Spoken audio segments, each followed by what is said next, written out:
Chapter 3384. Master, the sea breeze is a little strong.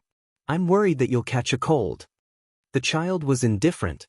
After Lisa draped it over him, he raised his hand and tightened his collar slightly. However, he continued to stare at the sea in silence. Some time ago, Gong Xiaoying arranged for him to recuperate on this private island. The seaside was warm all year round and was very conducive to recuperation. On one hand, it was to avoid being noticed. Gong Jia often went in and out of the headquarters. If he was left in the Gong family, it was inevitable that news would leak out. On the other hand, it was mainly to recuperate his body. Alice said that recuperation required a relatively quiet environment. Gong Xiaoying thought of this and arranged for Lisa to stay by his side to protect him 24/7. When Lisa found out that she had a new master and came to his side, she was a little surprised. It was him.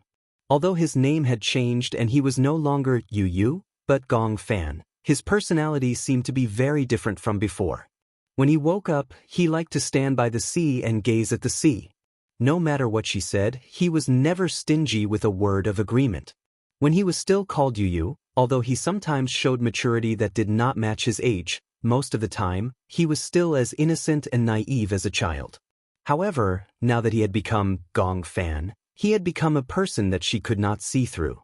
He did not speak often. At most, he would speak less than 10 sentences a day. He was concise and to the point. However, after spending some time together, they had developed some tacit understanding.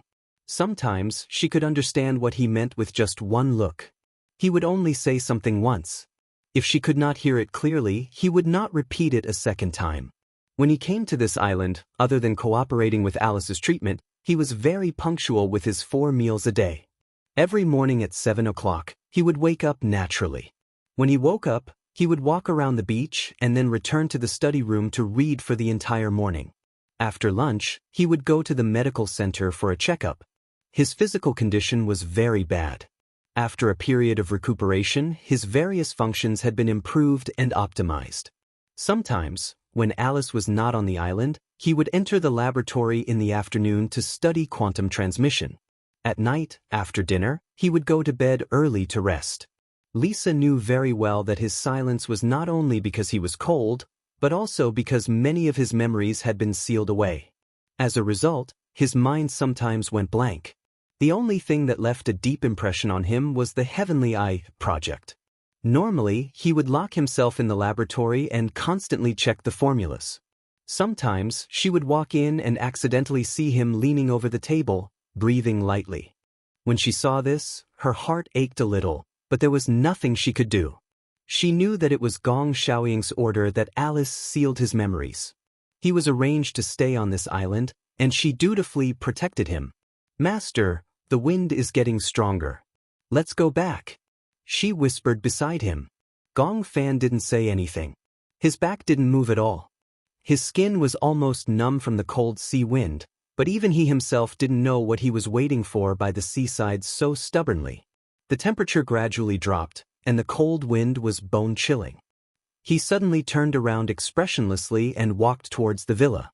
Lisa immediately followed behind him. Chapter 3385.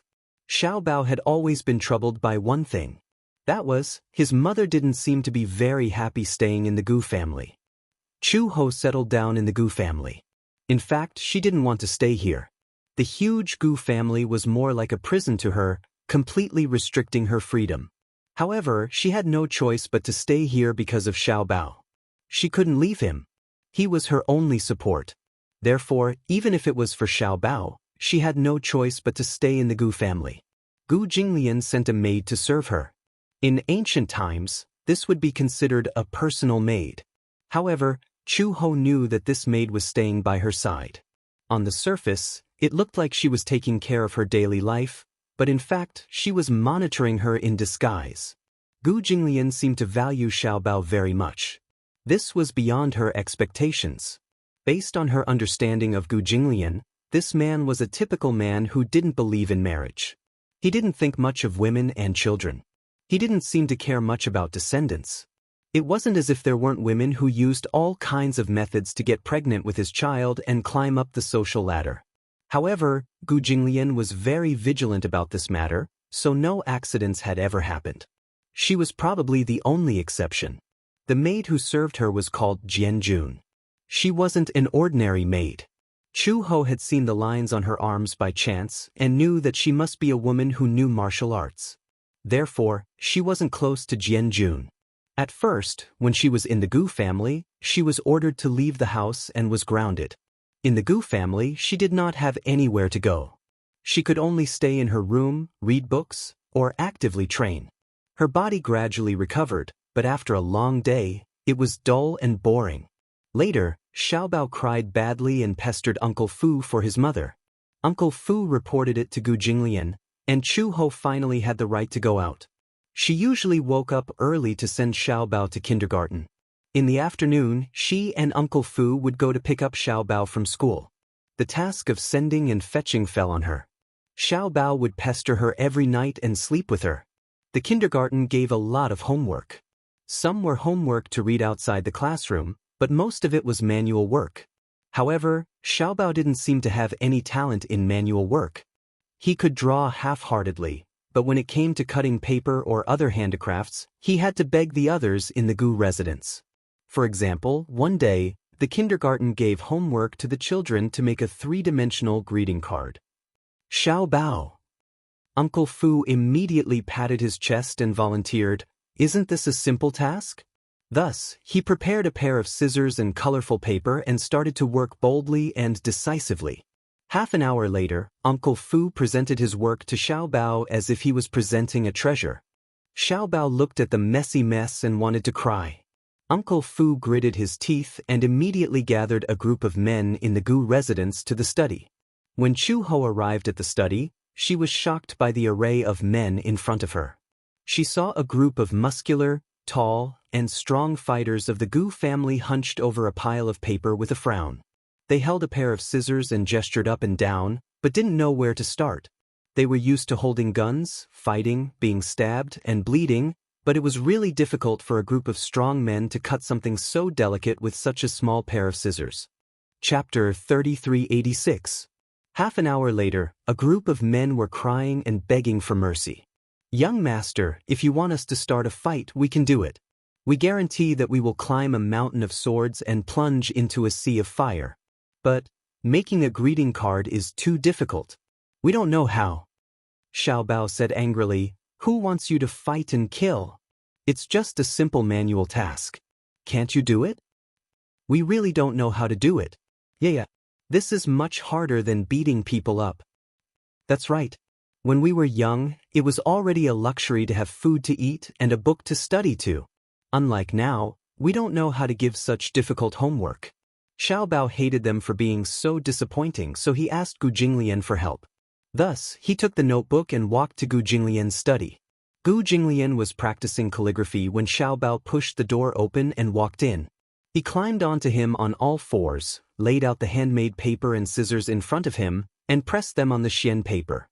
He demanded righteously, "Uncle, make a greeting card for me." Gu Jinglian was speechless. He looked coldly at the ink stain that Xiaobao had accidentally spilled onto the xian paper. He held back his anger and asked through gritted teeth, "Do you want to die?" "Uncle, please help me." Xiaobao tugged at his sleeve pitifully and was about to cry. "If you don't help, I won't be able to find anyone to help me. Make it yourself." "But I don't know how to do it." Xiaobao said pitifully, "I don't know how to use scissors. It's so hard to learn." He bit his lip and stretched out his hands pitifully. His fingertips were full of scissors.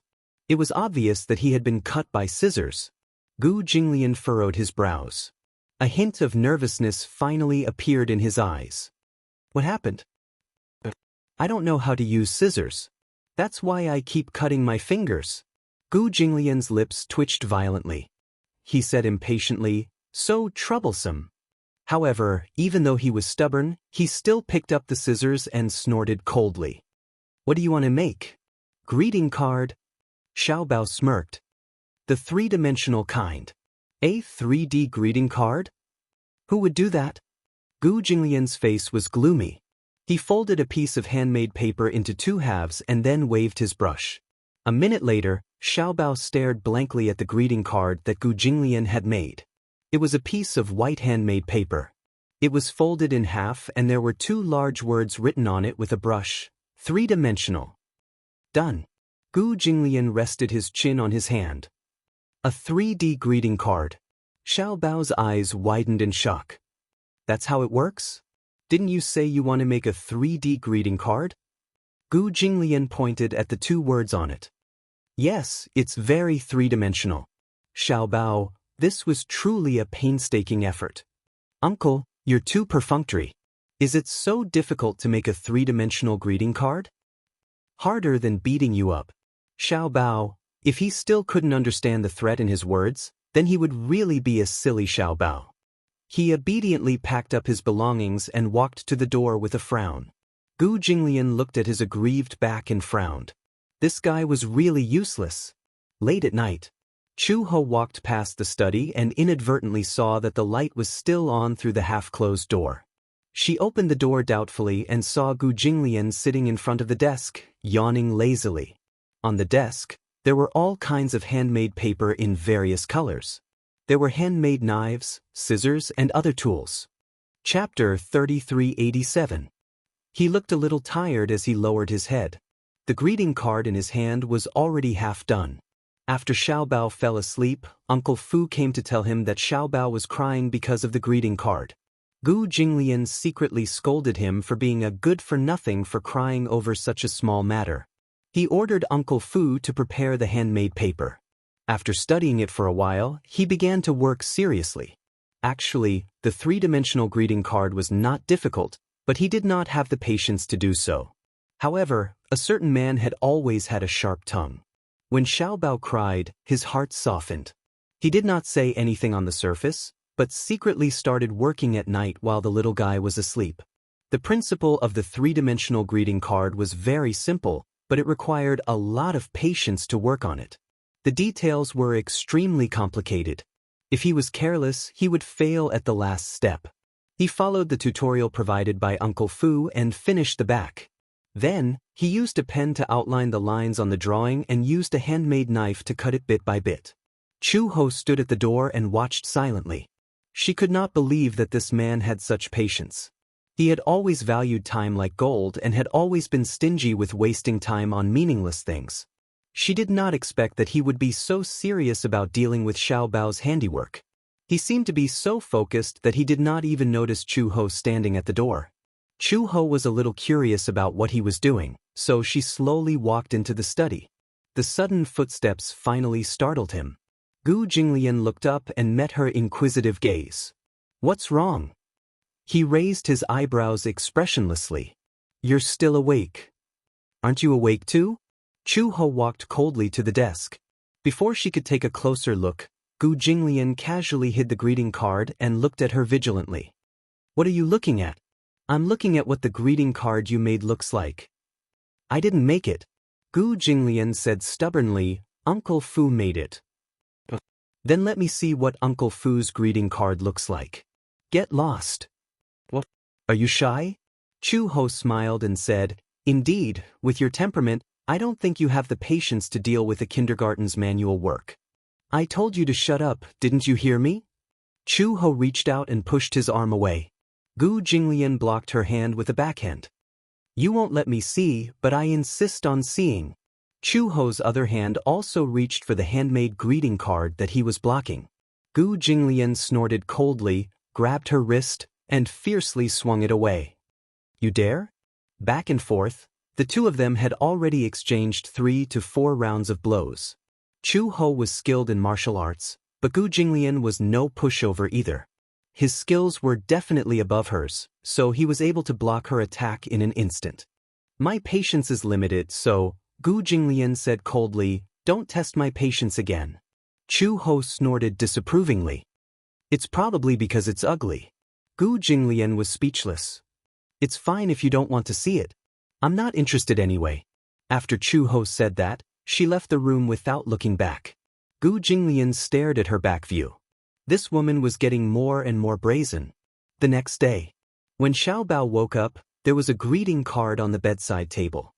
He rubbed his eyes and opened it curiously. However, when he opened the card, he saw a three-dimensional cartoon cat coming into his view. Wow! Chapter 3388. Xiao Bao exclaimed in surprise. He was pleasantly surprised. The cat's scissors were lifelike. The corners and the details were exquisite without a trace of coarseness. The cat's expression was lazy and cute, and its big eyes were lively and charming. Was this a three-dimensional greeting card? However, who was the one who did it? And who secretly put it on his bed? Could it be Uncle Fu? Xiao Bao put on his clothes and took the card to Uncle Fu. He asked excitedly, Uncle, did you make this? Uncle Fu looked down at the card in his hand and smiled knowingly. He nodded. Yeah. What do you think? Do you like it? Xiao Bao nodded excitedly. Yeah. I like it very much. I didn't expect Uncle Fu to make such a beautiful greeting card. But why was the card you made yesterday so ugly? This is what a greeting card should be. Uncle Fu scratched the back of his head guiltily. He coughed awkwardly and cleared his throat. No, I was just trying to make you happy. But in reality, this greeting card was not made by him at all. In the morning, a man who had stayed up all night to make the card came to him and asked him to put the card on Xiao Bao's bed. Uncle Fu's eyes almost fell out of their sockets when he saw the greeting card made by Gu Jinglian. Old master, I didn't know you were so clever with your hands. Gu Jinglian glared at him. If it weren't for you useless people, I wouldn't have been so clever with my hands. Uncle Fu rubbed his nose awkwardly. You don't even know how to make a greeting card. Have you really gone senile? Fu Bo complained aggrievedly. How could that be? I've never made one before. Cut the crap.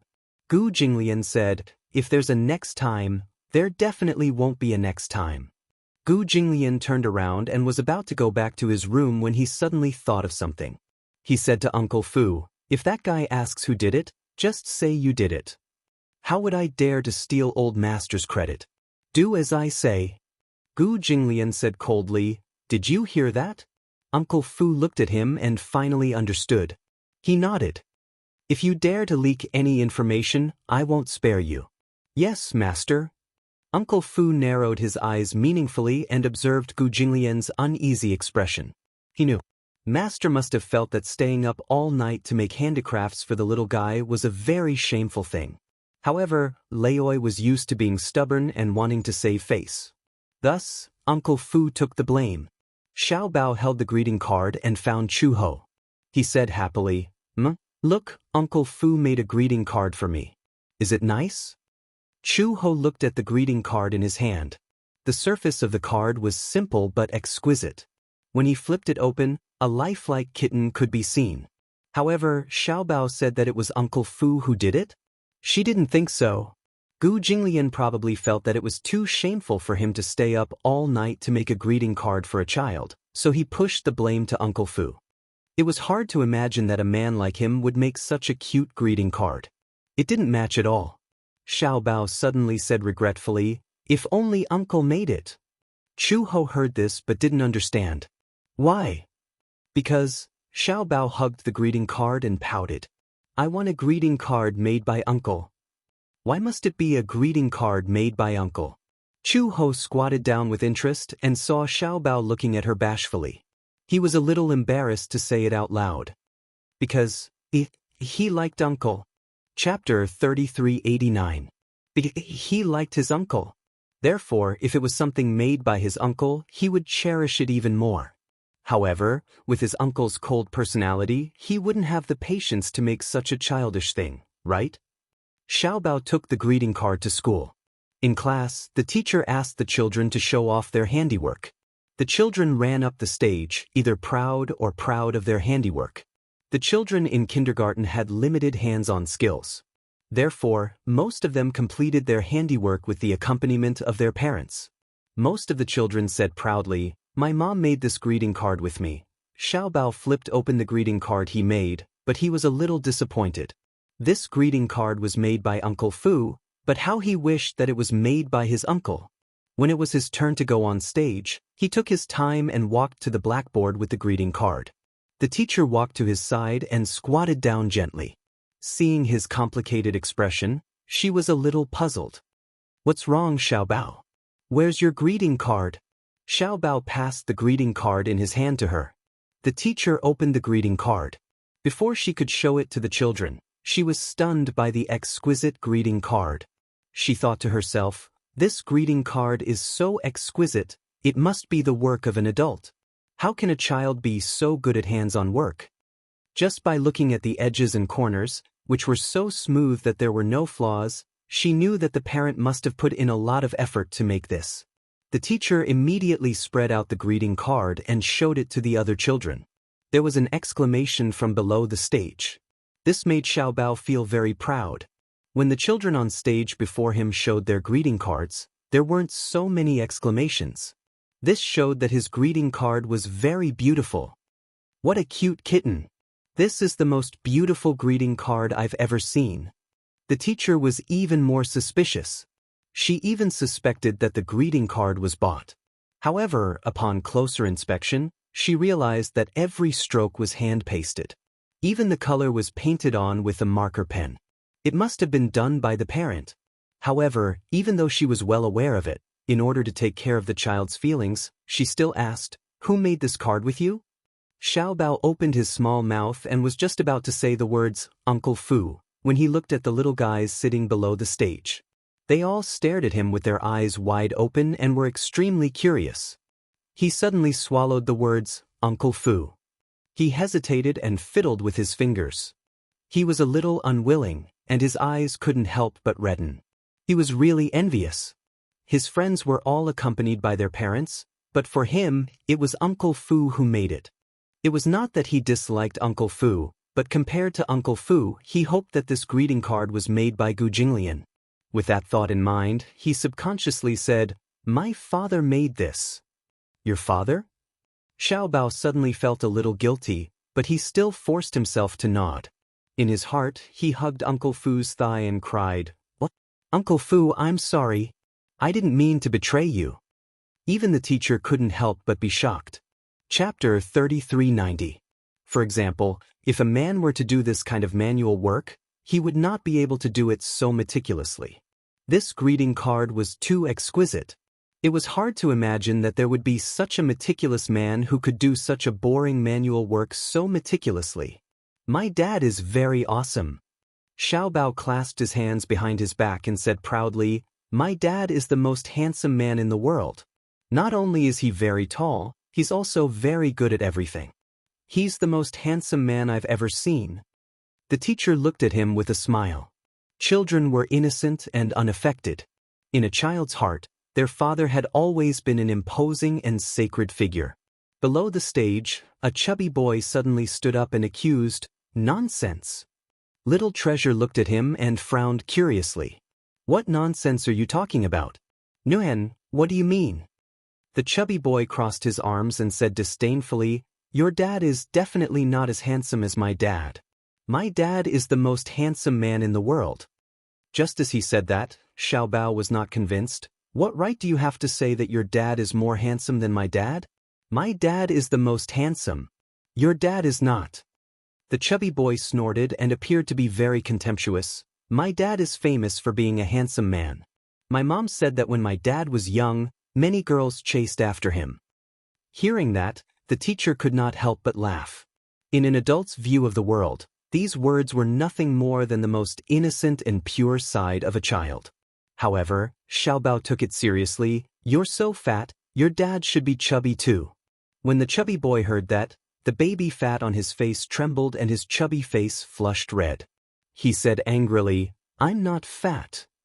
"You're fat. Big fatty, big fatty." The teacher hurriedly scolded, "Xiaobao, don't quarrel. You're wrong to say, big fatty Nguyen." Although the chubby boy was so fat, it was because he was spoiled by his family.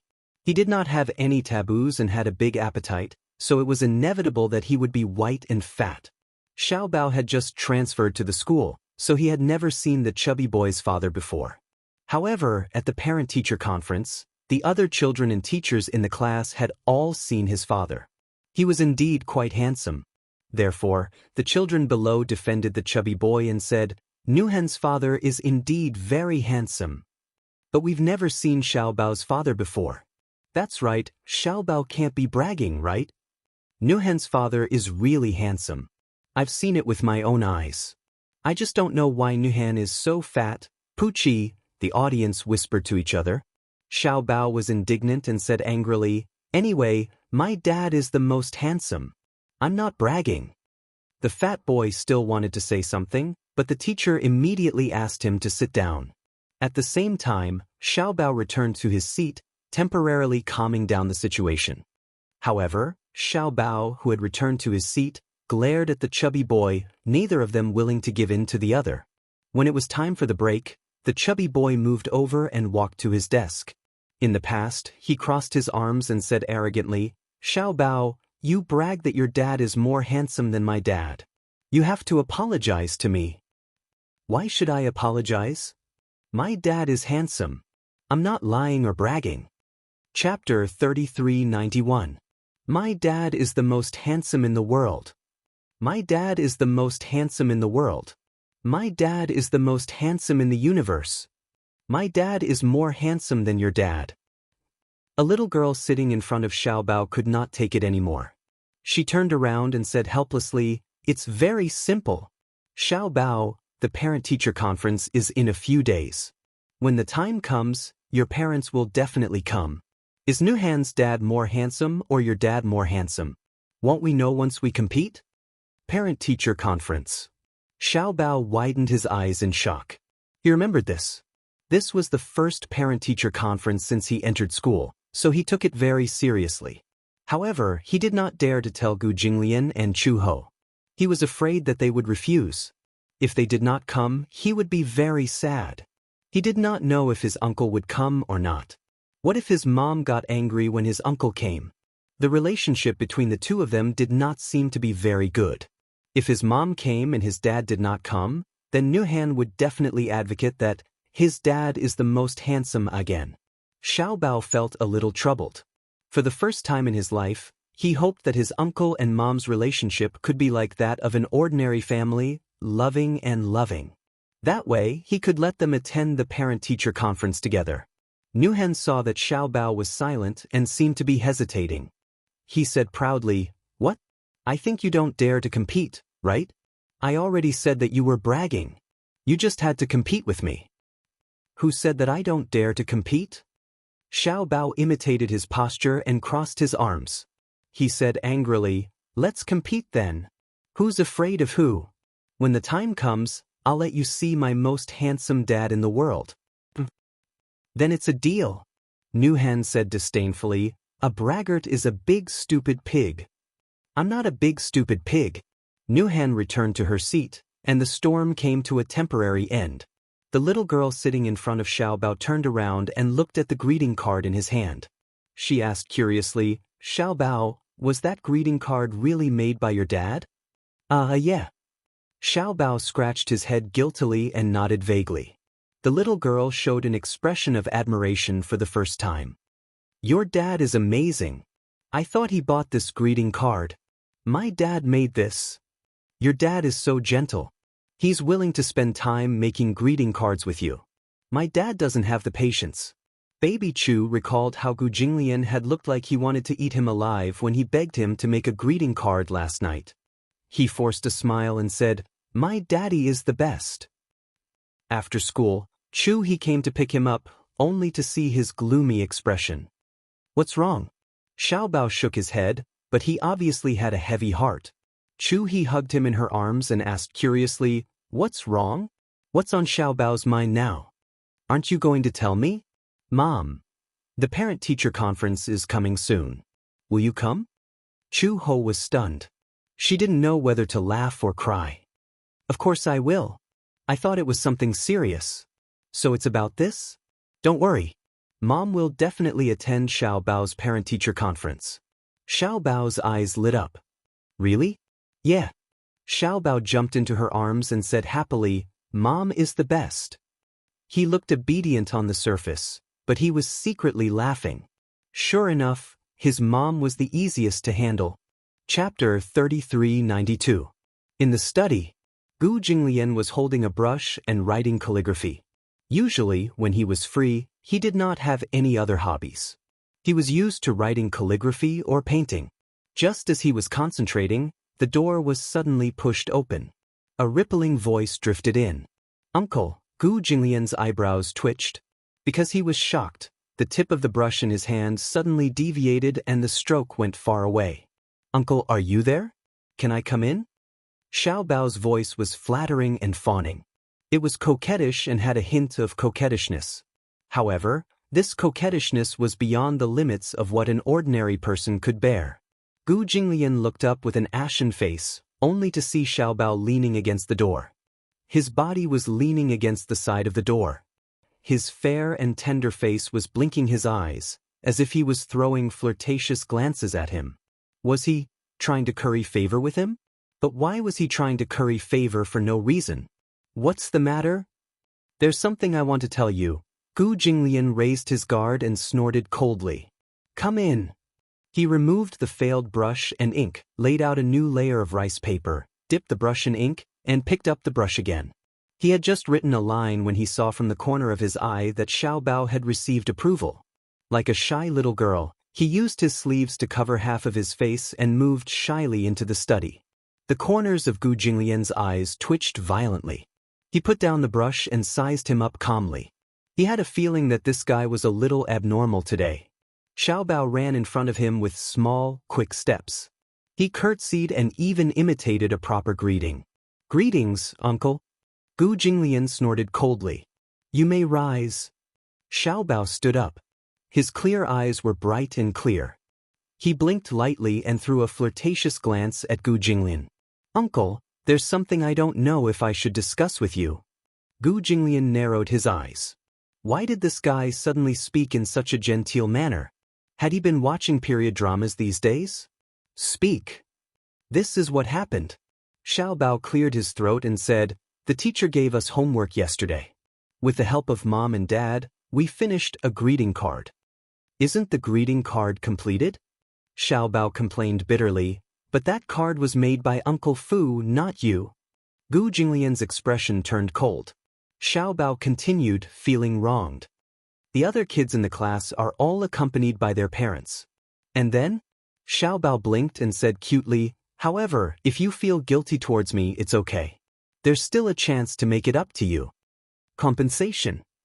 To hell with it. He had stayed up all night to make a greeting card for him, and now he wanted him to compensate him? Compensate for what? "It's like this." Xiao Bao rested his chin on the table, his two little paws holding the corner of the desk, and said with a smile, "Soon, the kindergarten will hold a parent-teacher meeting." "About this?" Gu Jinglian said lightly, "Let Uncle Fu accompany you." "But," Xiao Bao almost exclaimed, "No." "But, why do you want Uncle Fu to accompany me?" Gu Jinglian raised his eyebrows. "But, you want me to accompany you?" "Yeah." Xiao Bao nodded vigorously. "But," Gu Jinglian said, "I don't have time." "You're lying." Xiao Bao said in an extremely aggrieved tone, "You have so much time every day. Why can't you go to the parent-teacher meeting?" Gu Jinglian said coldly, "I'm bored." Whoosh. Chapter 3393. Xiao Bao clutched his chest sadly.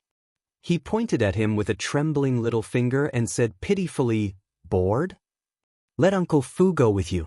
Gu Jinglian picked up the weasel brush and dipped the tip of the brush in ink to lightly tap the tip of Xiao Bao's nose.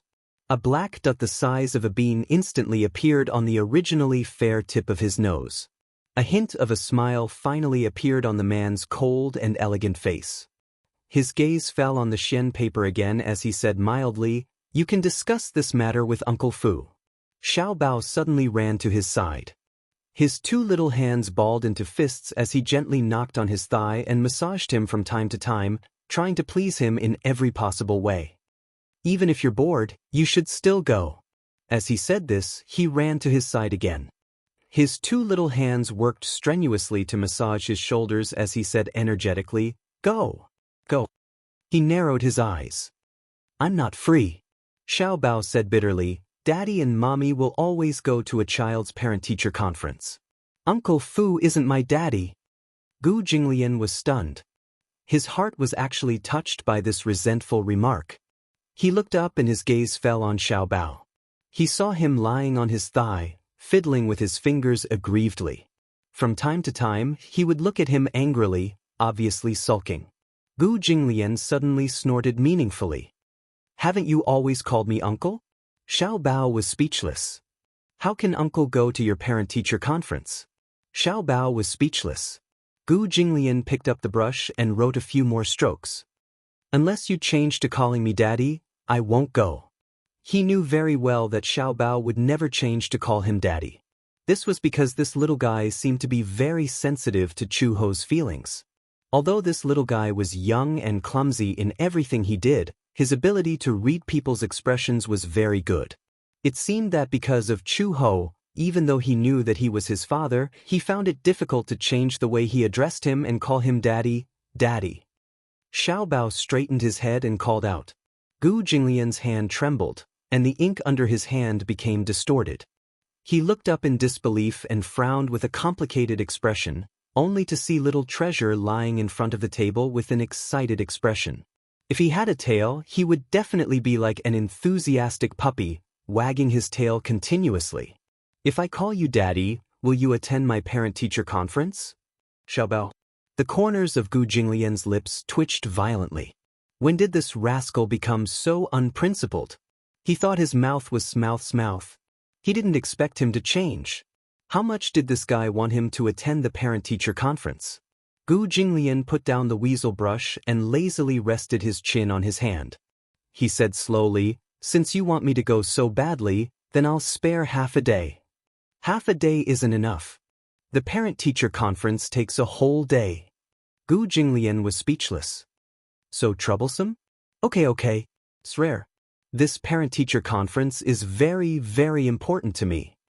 Xiao Bao swayed his little butt and put his palms together to beg him, looking very sincere. It was as if this parent-teacher conference was really important to him.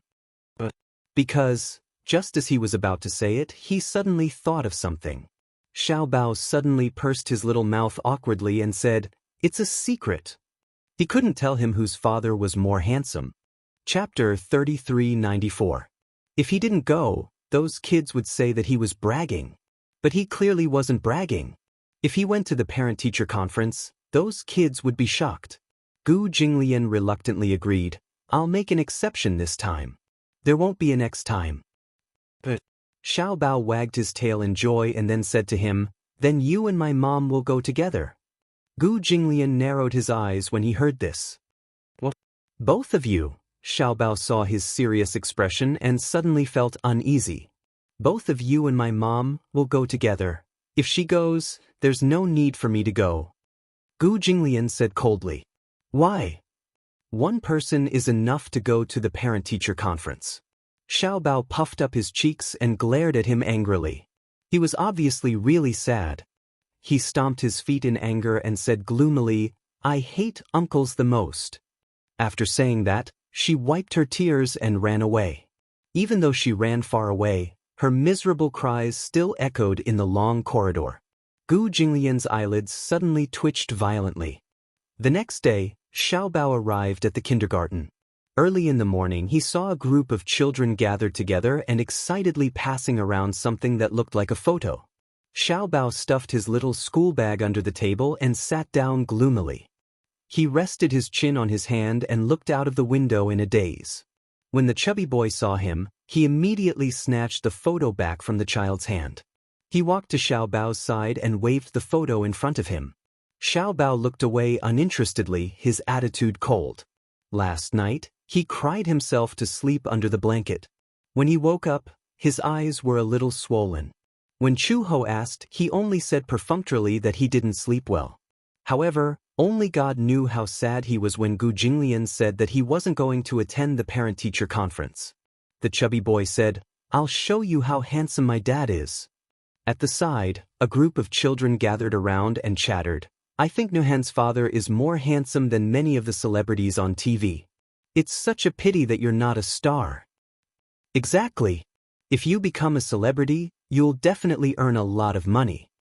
The fat boy turned around and said disapprovingly, How much money could a celebrity earn? My father runs a company, and he earns a few million a month. But the group of little fellows exclaimed in surprise. They were all envious of him. Nuhan's father is handsome and owns a company. He's really amazing. Xiaobao took the photo from the fat boy's hand and glanced at it. The man in the photo was very young. The background was at the entrance of a university. He was wearing a scholar's uniform. His face was indeed somewhat handsome. However, compared to Gu Jinglian, the difference was like heaven and earth. He threw the photo aside and snorted coldly. I was wondering how handsome your father was. Anyway, he's not as handsome as my father. Bragging. The chubby boy picked up the photo from the ground and said angrily, Xiaobao, you only know how to brag. His father is definitely not as handsome as your father. Exactly. Nuhan's father is so powerful. Moreover, his name is so nice. Nuhan sounds much better than Xiaobao Chu. Chapter 3395. When Xiaobao heard this, he suddenly stood up agitatedly. Who said that my name is unpleasant? Xiaobao was named by my mom. I like the name Xiaobao. The little girl sitting in front turned around. She was a little unhappy with the chubby boy's arrogant behavior. She sided with Xiaobao and said, Xiaobao, didn't the teacher say that you changed your name? Gu Xianxia, I think it sounds much better than Nuhan. But the group of children clamored. Then why were you called Xiaobao Chu before? It's so unpleasant and feels so old-fashioned. Because Mom said that I was her precious baby. So I named myself Xiaobao. Then why did you change your surname to Chu and change it to Gu now? Chu is my mom's surname. But then why did you take your mom's surname? Could it be? A child laughed and said, Your mom remarried with you, right? Is this dad of yours your biological dad? It's not like what you're saying. Xiaobao said angrily, My dad dotes on my mom. That's why he let me take my mom's surname from the beginning. So that's how it is. This reason seemed to be convincing. A child asked, Xiaobao, do you have a picture of your dad? Xiaobao said guiltily, No. The chubby boy said mockingly, He wouldn't dare to take it out. That's not it.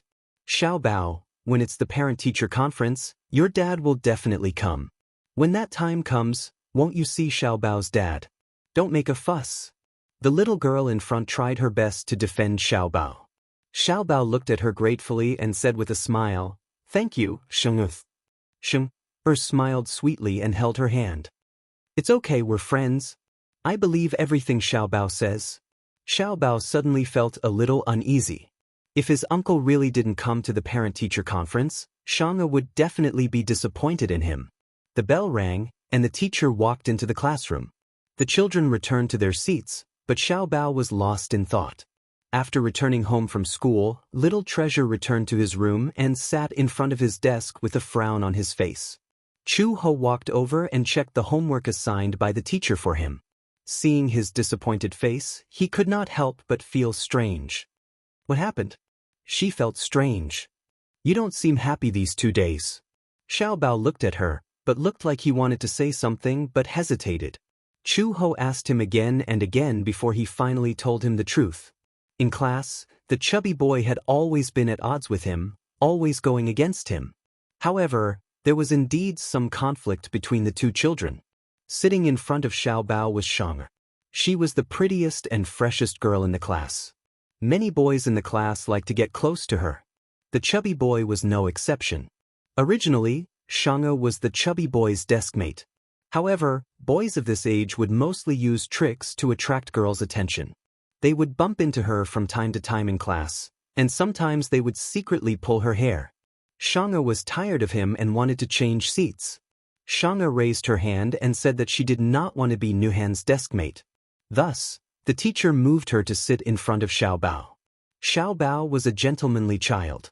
He was very polite and was very popular with the girls in the class. Chapter 3396. Xiaobao was also trying to vent his anger in this competition. At the same time, he also had a small wish in his heart. He hoped that Chu Ho and Gu Jinglian could attend the parent-teacher conference together like ordinary loving parents. However, he also vaguely understood that this request seemed to be a little too much. When Chu Ho heard this, she felt a little guilty. The grudge between her and Gu Jinglian was an adult matter that affected the child. She didn't expect that the impact would be so deep. Furthermore, he did not expect Xiaobao to have such a wish all this while. She asked, "Is uncle willing to go?" Xiaobao said bitterly, "He seems a little unwilling." Chu Ho was stunned but didn't say anything. If Gu Jinglian was willing to go to the parent-teacher conference, even if she was unwilling, she would play the role of Mrs. Gu for Xiaobao's sake. However, if Gu Jinglian wasn't willing, she couldn't force him to do anything. At night, Gu Jinglian was sitting in the study reading a book. Uncle Fu walked in and helped him put away the ink, paper, and inkstone. "Is that guy asleep?" Fu Bo nodded. She cried for a while and fell asleep with Red Lotus. Cried? Gu Jinglian looked up with a puzzled expression. "What's the matter now?" "It's about the parent-teacher conference." Gu Jinglian was a little puzzled. "It's just a parent-teacher conference. Why does he care so much?" Uncle Fu cleared his throat and coughed. According to the little guy, he made a bet with a boy in class. "A bet?" "Yes. Xiaobao said that the boy wanted to compete with him to see whose father is more handsome." Gu Jinglian was speechless. So this was the reason? He was speechless. "Old master, why don't you spare a day to accompany the little guy to the parent-teacher conference?" Gu Jinglian said in a low voice, "You know that I can't show my face easily." Uncle Fu was put in a difficult position. Indeed. With old master status, it was indeed not easy for him to appear in public. When he went out, he was accompanied by a group of bodyguards. It was not for the sake of appearances, but because with his identity, if he appeared in public, it would be easy for other forces to assassinate him. The Gu family had a reputation and prestige in the capital. Although they had cleaned up some of their businesses over the years, they were still the most prosperous family in the underworld. A tall tree attracts the wind, and it's lonely at the top. Every trip was accompanied by the danger of being assassinated. Therefore, when Gu Jinglian went out, he was always accompanied by more than 10 bodyguards. If such a large group appeared on campus, it would inevitably be inappropriate. But the little guy cried for a long time, as if he was very sad. Even I felt sad when I saw that. Uncle Fu nagged, "It's only a day. When the time comes, I will send people to ambush in the dark to protect old master. Moreover, if Red Lotus is by your side, you can pretend to be husband and wife with her. If you meet with an accident, she can protect you with her skills. I'm not worried about myself." Gu Jinglian put down his book and said coldly, "I'm afraid that the child will be hurt." "Don't worry about that. I will send people to clear the area in advance. I will send people to patrol a few miles around the school." "Okay," Gu Jinglian said lightly, "then you can arrange it for me." Uncle Fu was overjoyed when he heard this.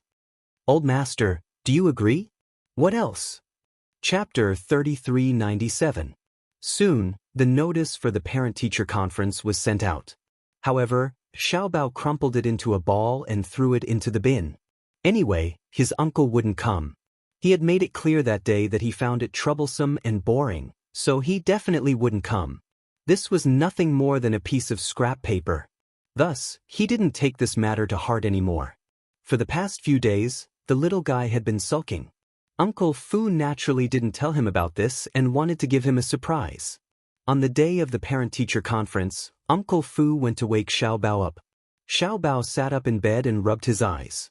Then, he saw Uncle Fu holding a brand new kindergarten uniform in front of him. Uncle Fu smiled and said, "Little master, today is the parent-teacher conference. Change your clothes and quickly get up to wash your face and brush your teeth." It would have been better if he hadn't said that. Once he said that, Xiaobao's fair and tender little face immediately wrinkled up. He pouted his little mouth bitterly, and his eyes looked as though they were about to rain. Seeing this, Uncle Fu hurriedly sat by the window and looked at him in confusion. "Sweetheart? What's wrong? Don't cry, don't cry." "What parent-teacher conference?" Xiaobao's tender and childish voice was full of resentment. "Uncle isn't going. He's a big baddie. I've already begged him so pitifully, but he didn't give me any face. I invited him to my parent-teacher conference, but he looked unhappy. What's the point of the parent-teacher conference if he doesn't go? As he said that, he rubbed his eyes again, feeling wronged, and the rims of his eyes turned red. Uncle Fu's heart ached and he coaxed him, "Oh, don't cry, don't cry. Who said that old master isn't going? Be good, don't cry. Don't worry, old master will definitely accompany little master to the parent-teacher conference. Don't worry." "You're lying," Xiaobao complained sadly. "Uncle won't go." "Who said so?" "Uncle said it himself. That day, he had already made it very clear. He won't go. Because the parent-teacher conference is boring and uninteresting, he won't go." Uncle Fu immediately hugged him and shook him. "Nonsense. Old master obviously went. He's already up and downstairs for breakfast in the dining room." "Really?" Xiaobao's eyes widened in shock. There were still tears in his eyes. He quickly put on his clothes. His tie was still undone and his jacket was crooked. He rushed downstairs anxiously and staggered to the dining room. He was surprised to see Gu Jinglian sitting in the dining room, eating a sandwich and casually flipping through the newspaper. Hearing footsteps, Gu Jinglian's voice, Xiaobao's lips suddenly trembled violently. He was excited, and his eyes were brimming with tears. He felt inexplicably moved, and all of a sudden, he threw himself into his arms and hugged his thigh tightly. Uncle Fu, I knew you wouldn't abandon me." Gu Jinglian's lips twitched, and he furrowed his brows. "What do you mean by abandon you? Uncle Fu said that you're willing to go to the parent-teacher conference. Is that true?" Gu Jinglian snorted coldly, confirming that it was true. However, when he opened his eyes, he saw from the corner of his eye that the little guy in his arms looked like he was about to cry. His face stiffened, and he stared blankly at the little guy who was so touched that he was about to cry. "Uncle, you're so nice." Chapter 3398. Did he think that any uncle who accompanied him to the parent-teacher conference was good? Xiaobao sized him up and saw that he was wearing a casual shirt. He suddenly stood aside and crossed his arms to size him up. Gu Jinglian met his gaze in confusion and raised his eyebrows. "What's wrong? Are you going to wear this today?" "Yes." "Why don't you wear a shirt and a suit? It's troublesome. Moreover, for this trip, the more ordinary and casual it was, the better." Xiaobao was not satisfied. "Uncle looks more handsome in a suit." In Xiaobao's eyes, Gu Jinglian was so handsome in a well-ironed suit that it angered the gods. Gu Jinglian clenched his fists. "Give me an inch and I want a mile? Wear it. Wear it. You look so handsome in a suit." Xiaobao begged as he wrapped his arms around him. Gu Jinglian's patience was at its limit. Just as he was about to flare up, he suddenly thought of Uncle Fu's words. "Young master is so pitiful. Old master, do you know? In Xiaobao's heart, you have always been a great figure. You can't ruin this heroic image." He held it in and did not get angry. 10 minutes later, Chu Ho changed her clothes and came downstairs. Uncle Fu had just tidied up Xiaobao's clothes. At this moment, the little guy was sitting at the dining table and eating breakfast with relish. Uncle Fu saw her come down and smiled at her. Chu Ho was a little embarrassed and asked, "Where is he?" Old master went upstairs to change into a suit. "A suit?" Chu Ho was a little confused. "It's just a parent-teacher conference. Why do you have to dress so formally?" Xiaobao said righteously, "Because uncle looks the most handsome in a suit." She was actually speechless. Soon, Gu Jinglian changed into his suit and came downstairs. When he saw Chu Ho, he ignored her and walked past her into the restaurant. At that time, he had changed into a suit and stunned Xiaobao. Xiaobao's eyes widened, and he immediately jumped down from his seat. He circled around him and exclaimed, "Oh my God! Uncle is so handsome. I knew it. Uncle looks the most handsome in a suit." Gu Jinglian was speechless, but he was suddenly pulled to Chu Ho's side by the little girl. The two of them were forced together. Xiaobao rubbed his chin and squinted his eyes to size them up, as if he was studying something. For a moment, Chu Ho's entire body stiffened. Gu Jinglian said coldly, "What are you looking at? Why do I feel like something's missing?" Xiaobao urged, stand closer. Gu Jinglian was speechless. Chu Ho said, Xiao Bao, stop fooling around. Other people's parents are very loving. Why are you standing together as if you're enemies? Xiao Bao walked forward and pushed Gu Jinglian to Chu Ho's side. The tall man stood beside her, and in an instant, she felt as if the whole world had become narrow. Gu Jinglian's face was ashen. Why was it so troublesome to attend a parent-teacher conference? Did they still have to put on an act? Xiao Bao said again, Uncle Wu, smile. The little boy shook his head and said sternly, You have to change the way you address me. You can't call me uncle anymore. He walked to Gu Jinglian and held his large palm with his two small hands. He said coquettishly, Daddy, you should hold Mommy's hand. Otherwise, people will think that you have a bad relationship. As he said this, he stuffed Chu Ho's hand into Gu Jinglian's palm. Chapter 3399. Chu Ho instinctively retracted his hand, his face burning hot. Xiao Bao said unhappily, Mom, why aren't you cooperating? He crossed his arms and turned his body to one side, looking angry. Beside him, Uncle Fu immediately winked at Chu Ho and Gu Jinglian, as if he was communicating secretly. Just let him be. Uncle Fu mouthed a reminder. While Chu Ho was hesitating, Gu Jinglian's lips suddenly curved into a cold smile. He raised his hand and held Chu Ho's hand, but he only held it lightly and didn't hold it too tightly. From the looks of it, it was already barely enough. Is this okay? Gu Jinglian was already making the biggest concession. Xiao Bao turned his head and looked at him seriously for a while. Suddenly, he expressed his opinion. Good. Are you smiling or gritting your teeth? I feel that your face is a little fierce and not gentle at all. Gu Jinglian was on the verge of exploding. He wasn't a gentle person to begin with. Xiao Bao pestered him and said, Why don't you try smiling? Chu Ho immediately squatted down and pulled Xiao Bao in front of him. He patiently guided him. Xiao Bao, don't worry, Uncle, Mom and Dad will definitely perform well. At the parent-teacher conference, even if you don't remind us, we will definitely be very loving. But we're not at school yet, so don't force us, okay? Xiao Bao then nodded resentfully and said, Okay. He was already very satisfied that Gu Jinglian was willing to go to his parent-teacher conference with his mother. After breakfast, Uncle Fu sent Gu Jinglian, Chu Ho and his mother to the car. For today's trip, he had put in a lot of effort in advance. Before this, he had already sent 2 groups of people to Xiao Bao's school.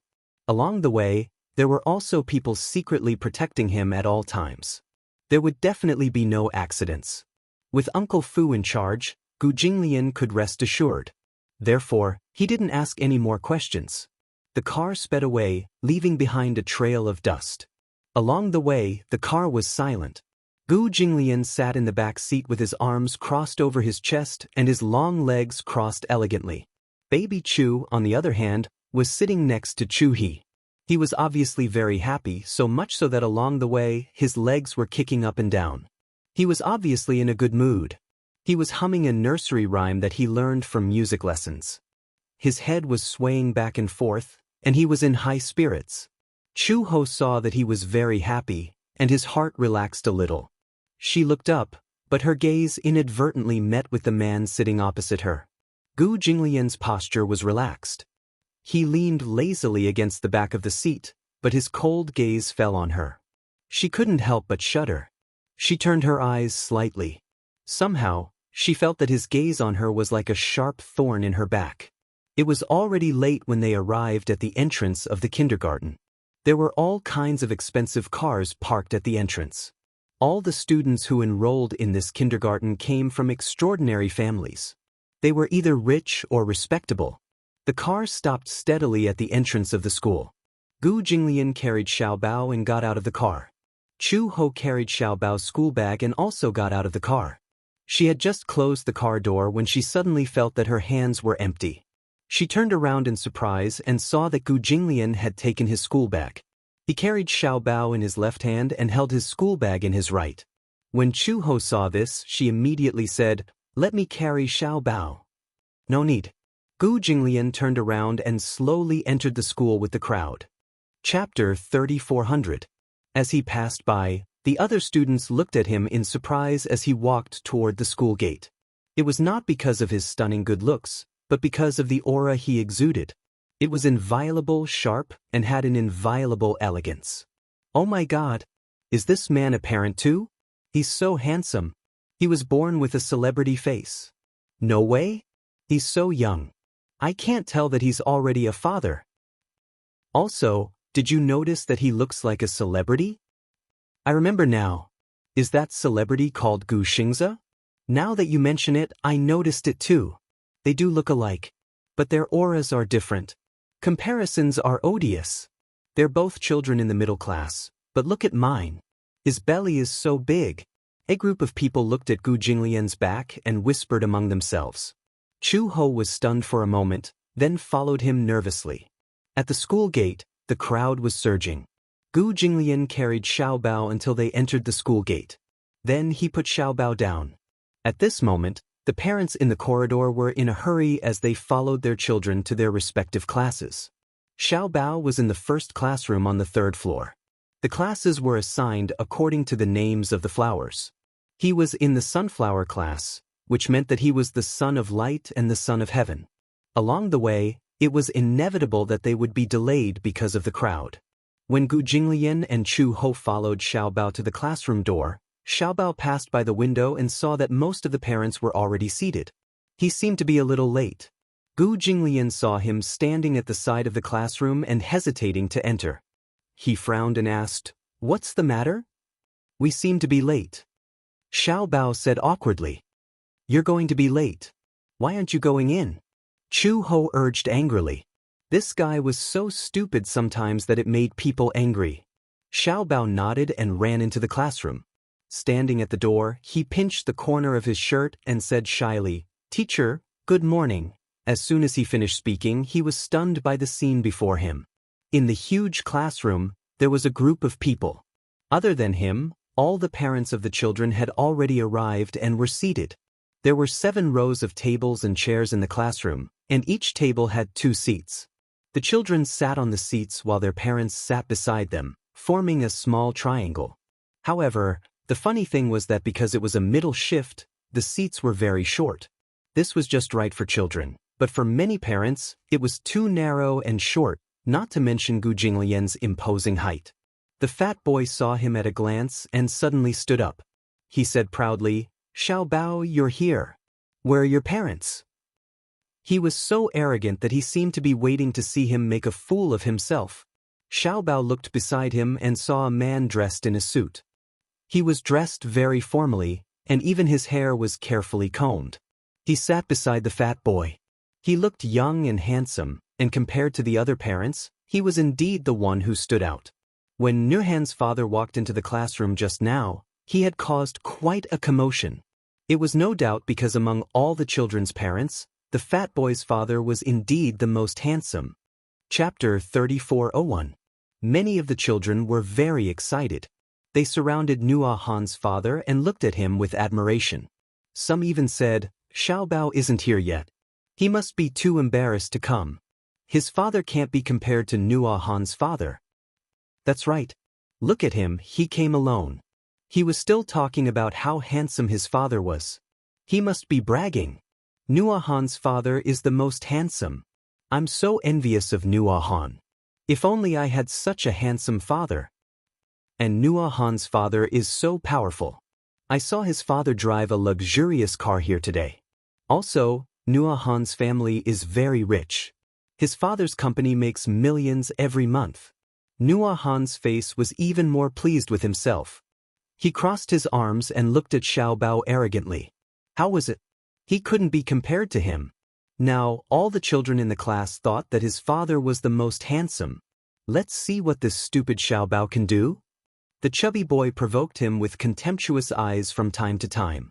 Xiao Bao was so angry that his face turned red. The teacher looked at him and asked curiously, "Xiao Bao, where are your parents?" Before Xiao Bao could speak, Gu Jinglian held Chu Ho's hand and walked past the classroom window. His tall and slender figure attracted the attention of all the parents and children in the class immediately. Some of the children stared at him with their eyes wide open. Many of the parents were also shocked.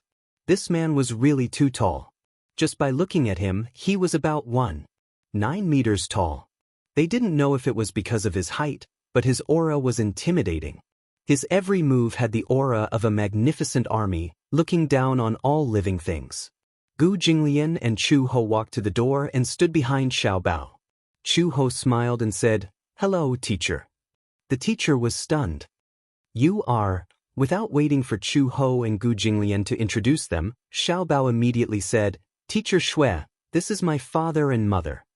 Gu Jinglian responded with a cold smile, appearing polite but indifferent.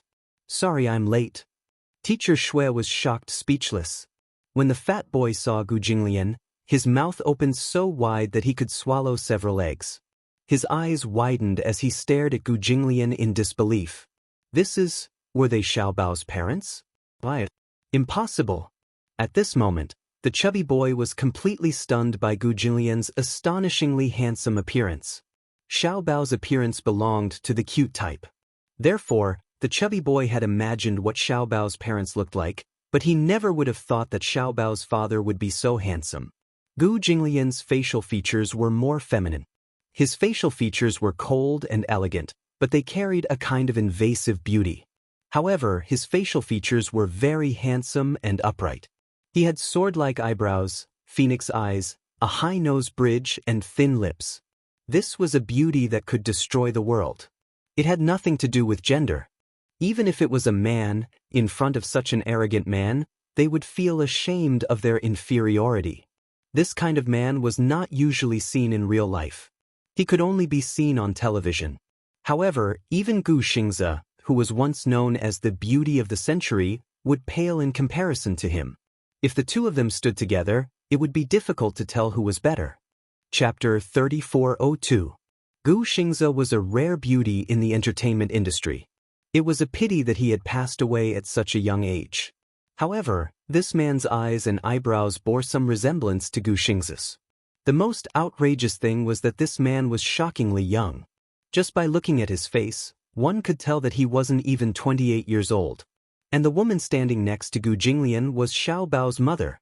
Perhaps with Gu Jinglian in front of her, the second look at her was not as stunning as before, but she was definitely a woman with delicate features.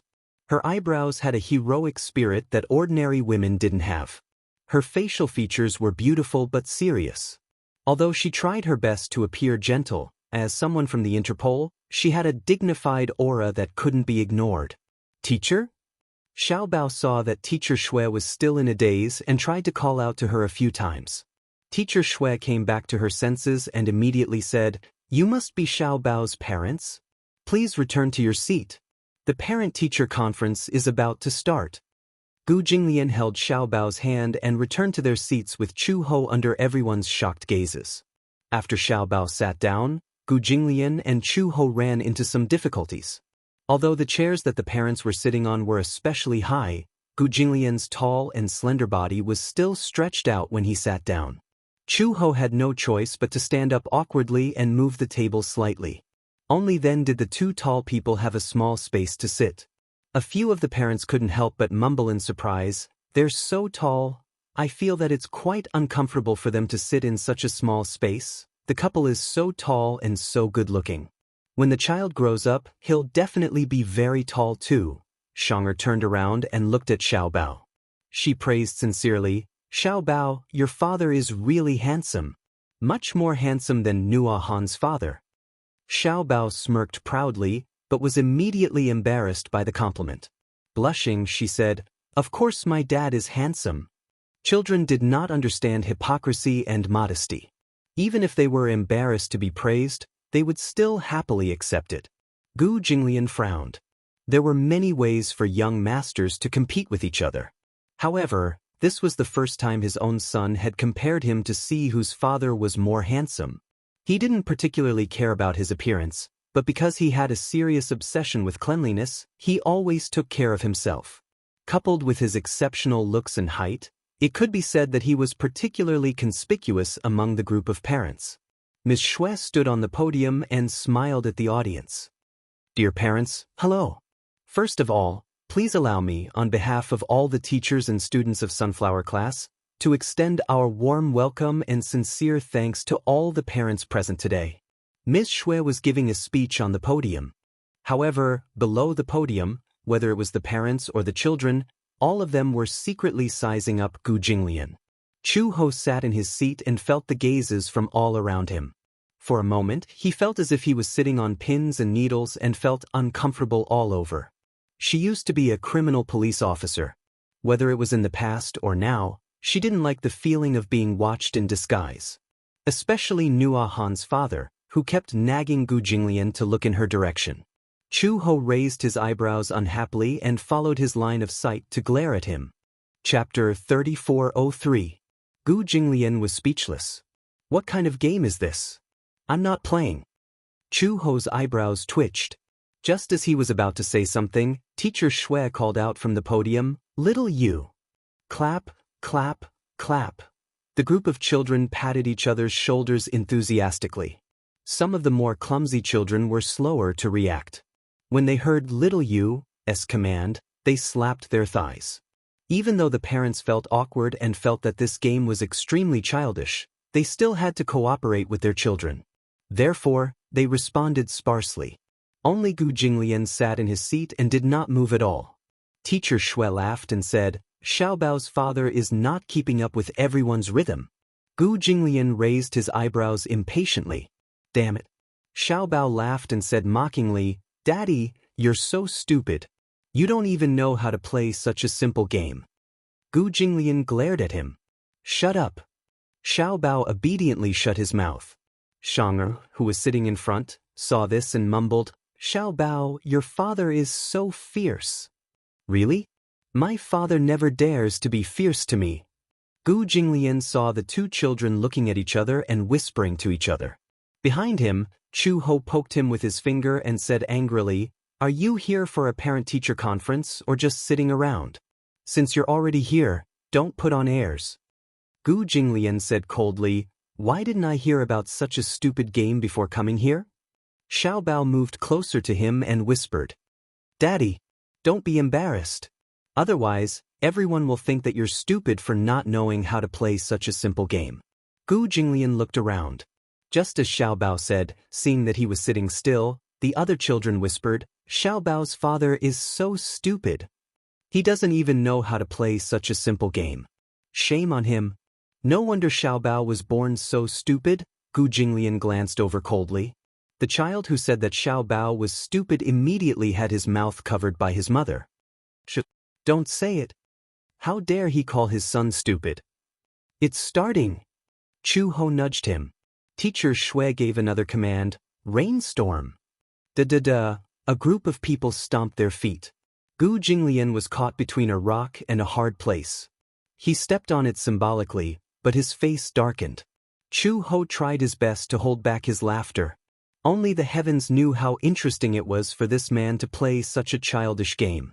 His face was especially dark, as if he was about to explode at any moment. It seemed that only during Xiaobao's parent-teacher conference would there be such an opportunity for this demon king to play such a childish game with a bunch of little kids. Moderate rain. Pa pa pa, xiaoyu. Pa pa pa, rainstorm. Da da da. The earth quaked and the mountains shook. During the break, Gu Jinglian leaned against the wall in the corridor with an ashen face. His almond-shaped eyes were gloomy. Xiaobao stood pitifully beside him and said innocently, "All right. Daddy, don't be angry. Next time, I won't let you play such a boring game." "There won't be a next time." The chubby boy pulled Li Xianlai to the corridor and saw Xiaobao hugging Gu Jinglian's long legs. The chubby boy pointed at Xiaobao and said, "Daddy, that's him. His name is Gu Qingzi. He's been bullying me." Chapter 3404. The chubby boy nodded and waited for his father to stand up for him. Li Xianlai walked up to Gu Jinglian and greeted him with a smile. "You're Gu Qingzi's father, aren't you?" Gu Jinglian looked up and glanced at him. His icy gaze swept over him before he smirked coldly. "What's the matter?" "It's nothing special. I just wanted to meet my rumored competitor." Li Xianlai said casually, "Children don't know any better and are actually competing over such childish things. Do you know what the two of them are doing compared to us?" I've always heard from my son that your Xiaobao said that you're the most handsome father in the world. It made me a little curious too. However, now that I've seen you in person, you really live up to your reputation. Gu Jinglian's reaction was very cold. He was a man of few words, so he didn't respond to Li Xianlai's greetings and only smiled coldly.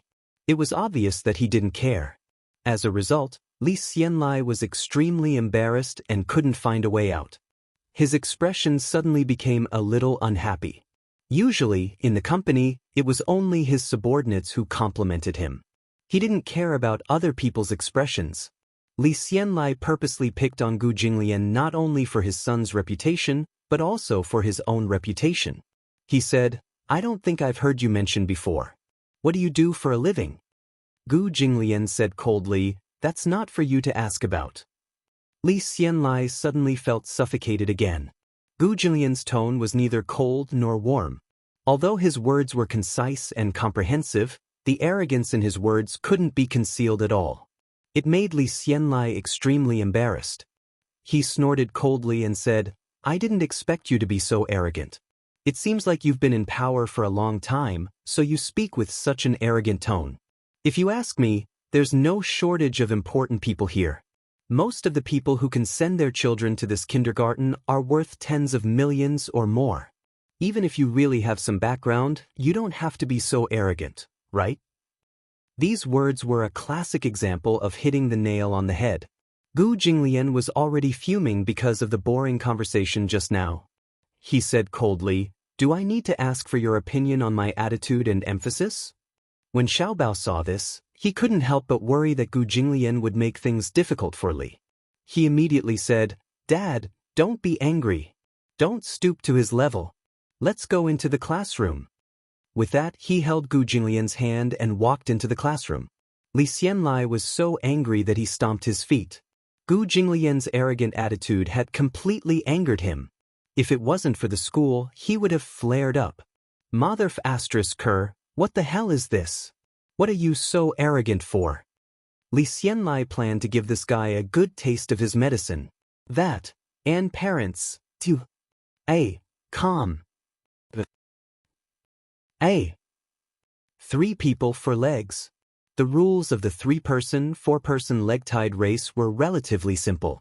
The parents and children were in one group, and each group had one leg tied together with a cloth bag. The bag was tied above the ankle joint and the calf near the knee. Then, they stood up and started running at the same time. In the end, the first one to reach the finish line was the winner. Chapter 3405. When Chu Ho was working at the Public Security Bureau, he had come across this game at an event held by the Bureau. However, Gu Jinglian had never heard of it. They were in the second group for the preliminary round. The 3 of them stood in a row, with Chu Ho on the left and him on the right. Xiaobao was naturally in the middle. However, Gu Jinglian and Chu Ho were really too tall. Xiaobao couldn't even hug their waists when he stood in the middle. Xiaobao didn't have much confidence. He felt that this game was really too difficult. However, there was a prize for first place.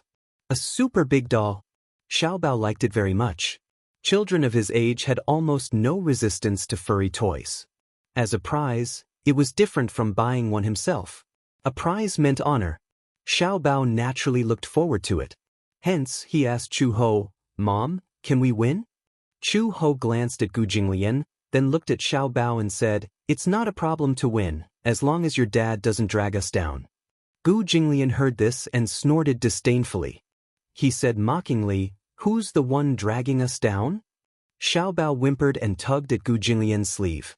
Dad, you have to win. I heard that the prize is a very big toy. Gu Jinglian raised his eyebrows. His tone was unusually gentle.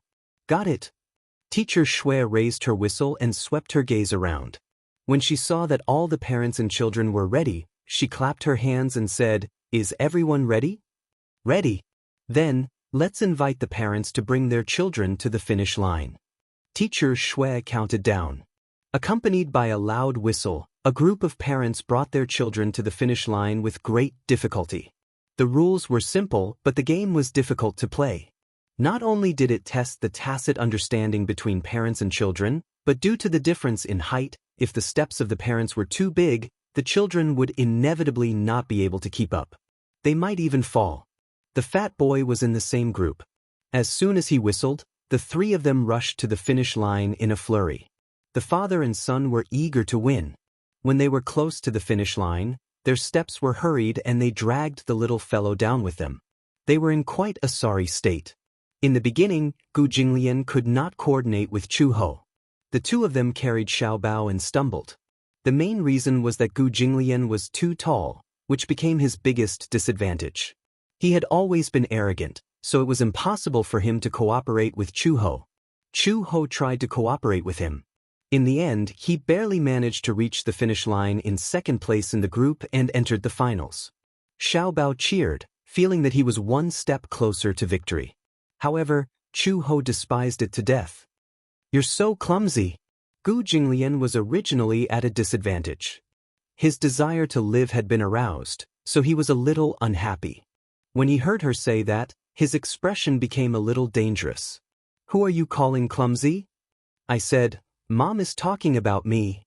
Xiao Bao stood between them and said with a head full of cold sweat, "Mom must be saying that I'm clumsy."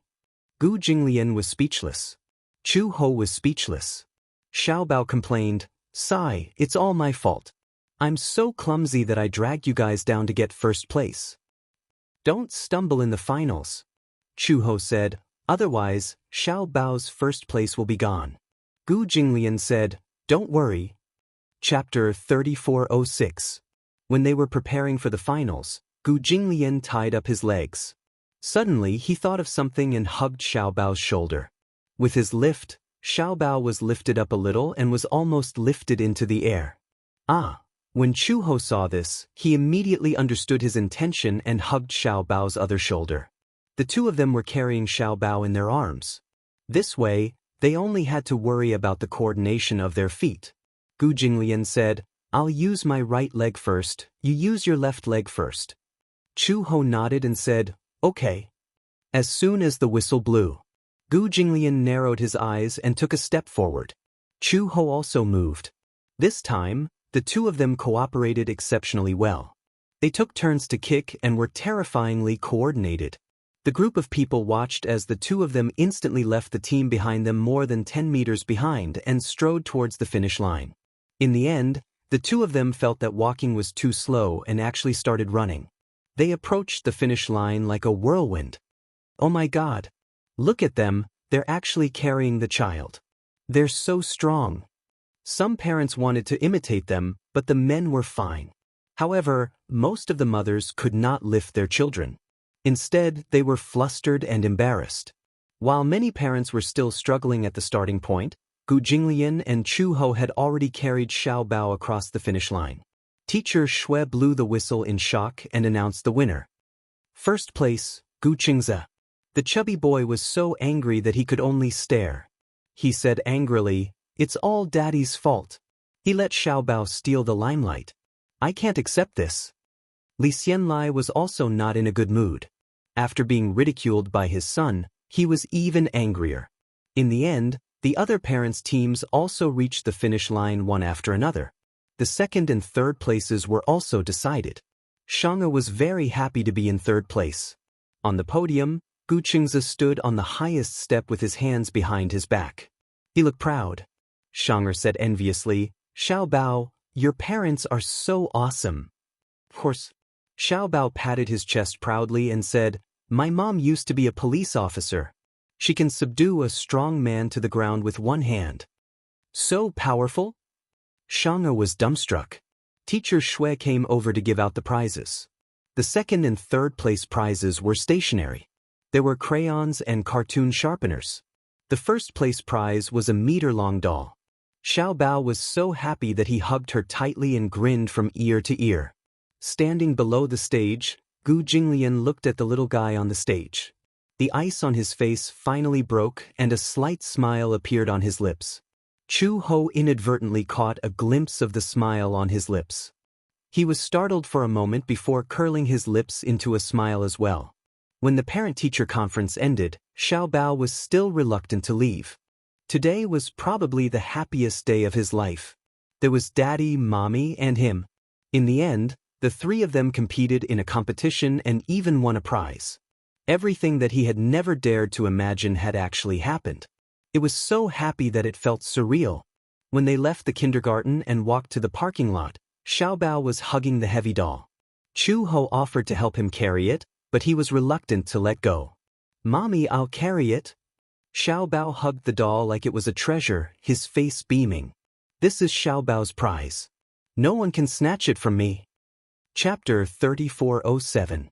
Before he could finish speaking, a shadow flashed past him.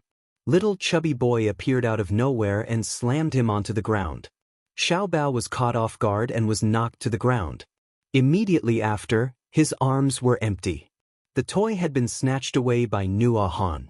Gu Jinglian turned around and saw Xiaobao on the ground. Chu Ho immediately went forward and picked up Xiaobao. Xiaobao was in pain from the fall, but he held it in and did not cry. When he looked over, he saw that little chubby boy had already snatched his toy away and was holding it in his arms. Li Xianlai and Nua Han's mother were standing at the side, looking at them with gratification, as if tacitly allowing their child to do so. Gu Jinglian's face darkened. Chu Ho was furious. He shielded Xiaobao in his arms and said coldly, "What do you mean by this? Are you condoning your child to snatch someone else's toy?" Nua Han's mother said disapprovingly, "What do you mean by snatching? The child is not sensible. It's not as serious as you make it out to be. Isn't this snatching? Taking something without permission is called stealing in the dark and snatching in the open." Nua Han's mother heard this and was quite angry. She said angrily to Nua Han, "Nua Han, return the toy to him. What kind of toy do you want? Mommy will go to the counter and buy it for you. Why do you want someone else's toy?" Nua Han pouted and said, "I don't want it. I want this. I like it." Xiaobao complained angrily, "If you like it, why don't you win it back with your own ability? Mommy and I won this toy. Return it to me." "I'm not returning it." Nua Han also replied angrily. "Who asked Xiaobao to steal all the limelight at the parent-teacher conference today?" Little Fatty was so angry that he couldn't vent his anger. Nua Han's mother saw this and immediately said to Chu Ho, "It's just a toy. How much is it? I'll buy it." Then she took out a Chanel wallet from her bag and fiddled with it as if she was fishing for money. Buy it with money? To Xiaobao, the value of this toy could not be measured by money. In the eyes of such a young child, there was no concept of money at all, only sacred honor. In the eyes of a child, a few $100 bills were not even as valuable as a few red flowers on the blackboard. Buy with money? Who was this woman insulting? What's more, how much could this toy be worth? It could be bought outside for a few hundred yuan, but in Xiaobao's eyes, it wouldn't even be sold for a few million yuan. Xiaobao said, "Who wants your money? I won this toy and it belongs to me. Give it back to me." As he spoke, he broke free from Chu Ho's arms and rushed in front of Nua Han. He was not afraid of his strong physique. Little Fatty was taller than Nua Han, so he was naturally stronger than Xiaobao. Therefore, he did not put a little bean like Xiaobao in his eyes. When he saw Xiaobao running over to take the toy back, he did not even look and pushed him. However, he did not expect that Xiaobao had come prepared. Instead, he fiercely returned a punch. The reason why he was so easily hit by him before was because of Nua Han's sneak attack. He was not prepared at all, so he was caught off guard and fell to the ground. But now, he was prepared. Moreover, when he was at the Gu family, Uncle Fu did not train him for nothing. Chapter 3408. Usually, he looked cute and adorable, but that was because he was gentle. Uncle Fu had also taught him not to fight with other children. Hence, he looked like he was easy to bully. But in reality, with one punch, Nua Han fell to the ground. Taking advantage of this moment, Xiaobao reached out to grab the toy in his arms. Seeing that his precious son was being bullied, how could Li Xianlai let it go? Thus, he walked over and stretched out his leg to kick Xiaobao. Fighting between children was a matter between children. As an adult, he could only stop it. But not only did Li Xianlai intervene, he even wanted to kick Xiaobao. How could a child's strength be compared to an adult's? Before Chu Ho could react, Gu Jinglian had already strode forward, grabbed Li Xianlai's collar, and pulled him in front of him. "You're asking for death." He threw a punch and directly knocked Li Xianlai to the ground. His back hit the concrete floor hard, and the pain made his face turn red as he arched his back. Chu Ho widened his eyes in shock. He couldn't believe it. She had followed Gu Jinglian for so long, but she had never seen him fight personally. He had a serious obsession with cleanliness, so he never fought with others. Moreover, he had many bodyguards around him, so it was not his turn to fight. This time, however, was an exception. Because the movement was too big, his clothes were a little messy. Gu Jinglian tugged at his tie expressionlessly and glanced at him coldly. Beside him, Nua Han was so scared that she cried. Nua Han's mother pointed at her angrily and said, "Why are you hitting people?" She directly pointed her finger at him with her head held high, but this really violated his taboo. He hated it when people pointed at him with their fingers. Gu Jinglian said coldly, "I don't hit women." Chu Ho smiled coldly and walked forward. She grabbed Nua Han's mother's outstretched finger and twisted it gently. With a crack, the finger was broken.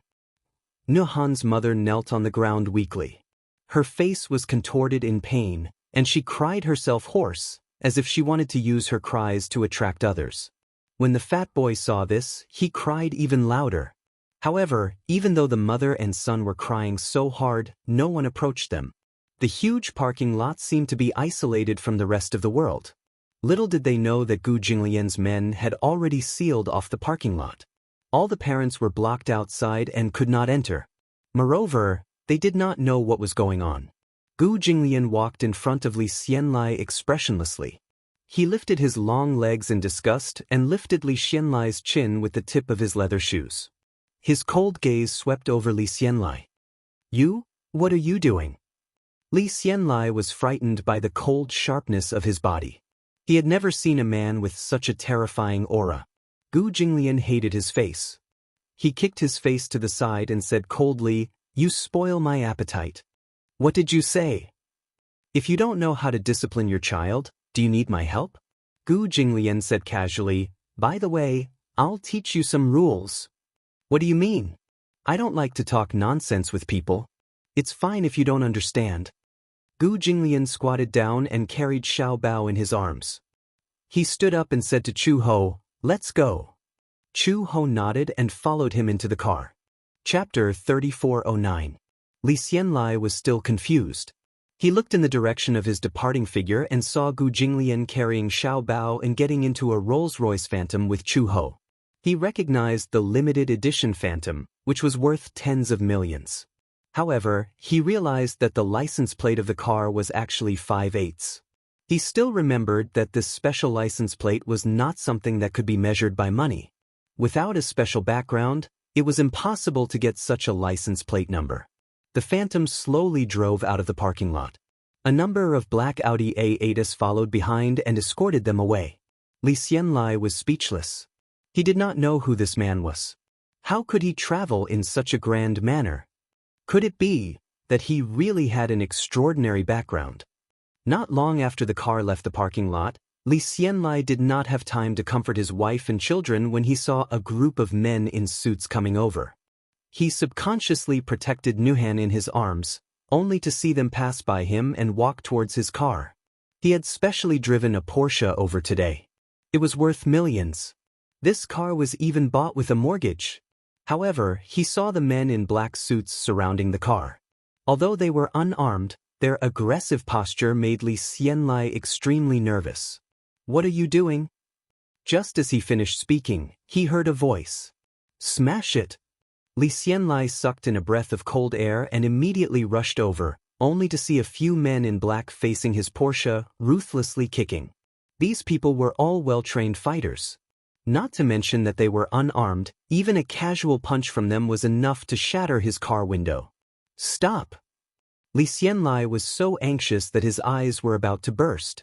He rushed over, only to see the men kicking and punching the car door and bumper into pieces. A few places were dented. The car window shattered into snowflakes. Some of them even exploded. The windshield wipers were also broken. Even the glass was smashed beyond recognition. Two men rushed over with iron rods in their hands and started smashing the car. Nuhan's mother was so frightened that she screamed. Li Xianlai was so anxious that he stomped his feet. However, due to the large number of people, he did not dare to stop them. He could only watch helplessly as they smashed and smashed his beloved vehicle. Nuhan's mother pushed him and said, "What are they doing? Hurry up and call the police." "Are you crazy?" Li Xianlai turned around and glared at her. "Can't you see? They are all from the He Society. Call the police. Go to hell." "Then what should we do?" Li Xianlai gritted his teeth, but he could not think of a way. In just a few minutes, he could only watch helplessly as his vehicle was smashed into scrap metal. In the end, he could not find a single complete piece. After smashing his car into scrap metal, these people left quickly. Before they left, they said, "This is just a warning, this is just a warning, this is just a warning. Be sensible, you hear me?" With that said, the group's mother's father. Nuhan was scared out of her wits. Nuhan's mother looked at the smashed car and wanted to cry. She mumbled, "What should we do? Who are they?" "I guess." Li Xianlai's breathing became uneven. "I guess they are probably Xiao Bao's father's men." Chapter 34:10. Nuhan's mother was so frightened that she started babbling incoherently. "But these people are obviously from the He Society. Don't tell me." "Stop talking." Li Xianlai finally lost his temper. "Do you think the situation isn't chaotic enough?" Nuhan's mother was so frightened that she kept quiet. The fat boy just sat on the ground, crying himself hoarse. Li Xianlai was even more upset and kicked the car hard as a way of venting his anger. On the way back to the Gu residence, Xiao Bao hugged the doll. His eyes were still red, but he stubbornly did not shed a single tear. However, along the way, he hugged the doll lovingly. Gradually, his mood brightened. Gu Jinglian looked at him. Seeing that he had quickly forgotten about the unhappiness earlier, he did not take it to heart. Chu Ho smiled and asked, "Is this doll that fun? Xiao Bao likes it." Xiao Bao smiled and said, "This is a prize that we won together." As he said this, he said excitedly to Gu Jinglian, "Uncle, you were so awesome today. Everyone was so envious of me. That was so satisfying. I told you, you're the most handsome person in the world." Chu Ho was amused by his childish words. "This guy." Gu Jinglian raised his eyebrows. Noticing the way he addressed him, he said unhappily, "You changed your way of addressing me just like that?" He had changed his way of addressing him as uncle when they left the school. This kid. The little guy was a little guilty. He was also good at reading people's expressions. He carefully glanced at Chu Ho. Seeing that she was all smiles and did not seem to have any objections, he mumbled, "Daddy, you're so unwilling. No one's forcing you." Xiao Bao immediately moved towards him, nudged him, and smiled obsequiously. "Daddy, don't mind it. I'm just used to it. I didn't see you not used to it in school." He kept addressing him as Daddy, as if he was afraid that others would not know that he was his father. Xiao Bao said guiltily, "No." He was afraid that Chu Ho would take issue with him. If his mother didn't mind, he was more willing to call him father. After all, they had been together for such a long time. It would be a lie if they didn't have any feelings for each other. However, they didn't rely on him like other children rely on their fathers. Gu Jinglian snorted coldly and put an arm around his shoulder. His voice became gentler. "Are you happy today?" "I'm happy." "How could such a young child know how to lie?" He said sincerely, "Today is the happiest day of Xiao Bao's life." When Chu Ho heard this, he felt upset. Ever since he was young, Xiao Bao was filled with curiosity and yearning for a father. Xiao Bao did not have a father since he was young, so he was ostracized by his peers. Many children attacked him, saying that he had a mother to give birth to but no father to raise him. This had always been Xiao Bao's sad past. However, it was different now. In front of so many children, Xiao Bao had gained enough face. With such a cool father like Gu Jinglian, it was indescribable how proud he was. Who would have thought that such a young child would know how to be proud and have some vanity? But it was this little bit of vanity that was so easily satisfied. For a moment, Chu Ho felt a little guilty. He felt that he owed Xiaobao too much during his childhood. As soon as he got home, Xiaobao held up the plushie and his beloved spoils of war and went to Uncle Fu to show off. Chapter 34:11. Chu Ho and Gu Jinglian got out of the car. Uncle Fu came up to them with Xiaobao in his arms. He looked at Gu Jinglian with a smile, then at Chu Ho. He asked cheerfully, "How was it? Was Xiaobao's parent-teacher conference interesting?" Gu Jinglian frowned. He suddenly thought of the stupid games they played at the parent-teacher conference and his face turned gloomy. Chu Ho also thought of the unpleasant things that happened before they left. He did not look happy either. Boring. Boring. The two of them said almost at the same time. After that, they went back to their respective rooms. Uncle Fu carried Xiaobao in a daze and stood there in a mess. In the study, Gu Jinglian stood by the bed and looked at the courtyard through the window. Xiaobao was playing with the doll by the pool. Beside him stood a few burly men. Although these thugs had fierce faces, when they looked at Xiaobao, their gazes were full of affection. Ever since Xiaobao had settled down in the Gu family, he seemed to have become the Gu family's mascot. Everyone liked him very much. These tough men had always fought and killed their way through, living a life of blood on the tip of the blade. However, when facing Xiaobao, their warmest side was also stimulated. Children were like animals. They were very innocent and could stimulate the affection deep in people's hearts. Someone knocked on the door. Uncle Fu pushed the door open and walked in with tea and snacks in his hands. He saw Gu Jinglian standing by the window and placed the snacks on the table. Uncle Fu walked up to him. "Old master, you must be tired today." Gu Jinglian's gaze fell on Xiaobao through the window. He saw him holding the doll and laughing heartily at the thugs, revealing his cute little rabbit teeth. He looked so innocent. A doting smile gradually appeared on the man's face, which was usually cold and aloof. Uncle Fu heard him speak and curiously followed his gaze. He realized that he was staring at Xiaobao and immediately said, "Xiaobao is very happy today. I can tell that he especially likes this doll. This is not like the ones bought outside. Old master won this doll for him. He treasures it so much." Gu Jinglian's smile deepened. When Fu Bo saw him smile, he understood in his heart that even though master usually did not show his emotions, in reality he doted on Xiaobao very much. Gu Jinglian noticed that Uncle Fu was secretly laughing at him. His smile disappeared and he returned to his usual cold expression. He returned to his desk and picked up the teacup. He gently lifted the lid, gently, and took a sip, and ordered him coldly, "Check someone for me." "Yes, old master." He put down the teacup and said in a cold voice, "Li, go first." "This person? What's wrong with him?" Uncle Fu was a little surprised. Did he offend old master in any way? "Check on this person's background." "Yes." Uncle Fu accepted the order and immediately left. In the middle of the night, Gu Jinglian finished his work and was about to go to bed after taking a shower. He suddenly thought of something and groped his way to Xiaobao's room. However, the room was cold and empty. Under the moonlight, he saw that there was no one on the bed. Xiaobao was not in his room. He left the room and passed by Chu Ho's room. He stopped in his tracks and turned around. He gently turned the doorknob and pushed the door open. In the huge bedroom, Chu Ho was lying on the bed with his arm around Xiaobao. He was originally breathing lightly and was sound asleep. Chapter 34:12. Before he fell asleep, he did not forget to hug the doll tightly in his arms. He loved it so much that he could not bear to part with it. When she saw this, she felt helpless and did not know whether to laugh or cry, so she simply let him be.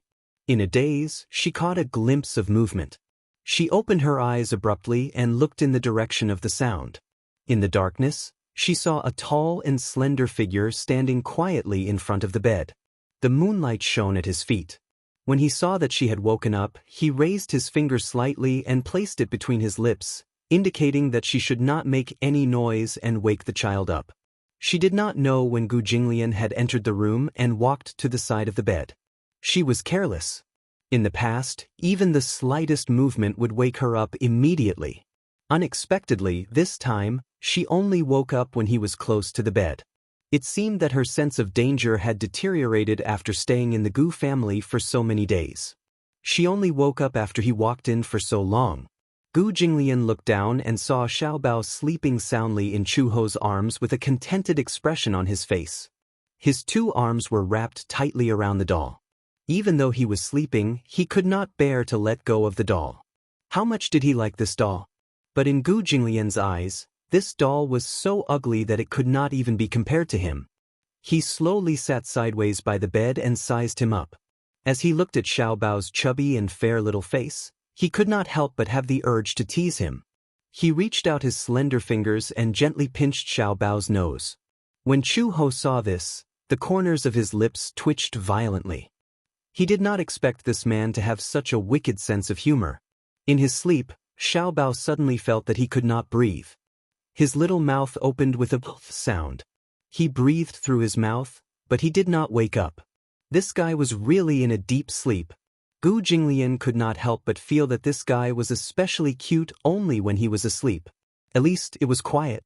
When the little guy's eyes were closed, his thick eyelashes were very obvious all of a sudden. Gu Jinglian leaned closer and gently stroked his eyelashes with his fingers. Even in his sleep, the little fellow sensed something strange coming from his eyelids. Subconsciously, he waved his hands and kicked the doll in his arms to the ground. As he spoke, his temper was quite bad. Gu Jinglian pinched his cheeks. The doll was kicked to the ground, and Xiaobao now had a place for him. Chu Ho watched helplessly as he lay down beside Xiaobao. For a moment he felt uncomfortable all over. Is he going to sleep here tonight? Chu Ho felt that his limbs were a little stiff, to the extent that he could not help but pull back his arm that was holding on to Xiaobao, afraid that he would come into contact with him. Gu Jinglian caught a glimpse of her uneasy expression from the corner of his eye, but he did not pay much attention to it. He gently hugged Xiaobao's shoulder and closed his eyes. During the day, he was busy with work, and the little guy had to attend classes at the kindergarten. Therefore, they did not have much time to spend together. Even though sometimes the little guy deliberately wanted to get close to him, he felt that when the little guy was awake, he was too clingy. He could not wait to kick him as far away as possible. However, when he did not see him making a fuss, he missed him. It was really unbelievable. It seemed that he had not adapted well to the role of a father. When Gu Jinglian closed his eyes, Chu Ho, who was beside him, finally relaxed. It seemed that he just wanted to sleep with Xiaobao. Chapter 34:13. The next day, when the morning sun shone in and shone on Xiaobao's body, the little guy woke up and opened his sleepy eyes. His little hand that was clenched into a fist gently rubbed his sleepy eyes, but all of a sudden, he felt that the place he was lying on had become much more crowded. He turned his head in confusion and saw Chu Ho hugging him, sleeping soundly. He curiously turned his head again, only to see Gu Jinglian lying on his left, sleeping quietly. The little guy's mouth instantly formed an O shape and he sucked in a breath of cold air. When did this big guy lie down? Why didn't he feel anything at all? Where was his doll? Could it be that in the middle of the night, his doll had become his father? Xiaobao's mind was in a mess, but he saw Gu Jinglian with one hand behind his head and the other holding him. His handsome and quiet sleeping face was so beautiful even when he was sleeping. Xiaobao stared at him for a long time and finally came back to his senses. He turned his head to look at Chu Ho, and then looked at him. His heart was suddenly filled with satisfaction. He was a little happy in his heart, so happy that he didn't know what to do. For the first time in his life, he was lying on the same bed with his parents. Although he was sleeping in the middle and felt quite crowded, he still sincerely hoped that time would stop like this. So happy. It turned out that sleeping with his parents felt so safe. Although he woke up and was almost shocked, when he came back to his senses, Xiaobao felt that he was so happy that he was about to fly to the clouds. Xiaobao suddenly and carefully turned to face Gu Jinglian. He couldn't help but reach out his hand to trace his facial features. His handsome eyebrows were sword-like, his eyes were closed, his eyelashes were black, his nose was high, and his thin lips were gently pursed. His fingers gently traced his eyebrows. In his sleep, Gu Jinglian slightly frowned. He immediately carefully retracted his hand and immediately closed his eyes, pretending to be asleep. Hearing that there was no movement for a long time, Xiaobao carefully opened the corners of his eyes again. Seeing that Gu Jinglian didn't seem to have any reaction and was still asleep, he was relieved. He lay flat again and looked down at his body.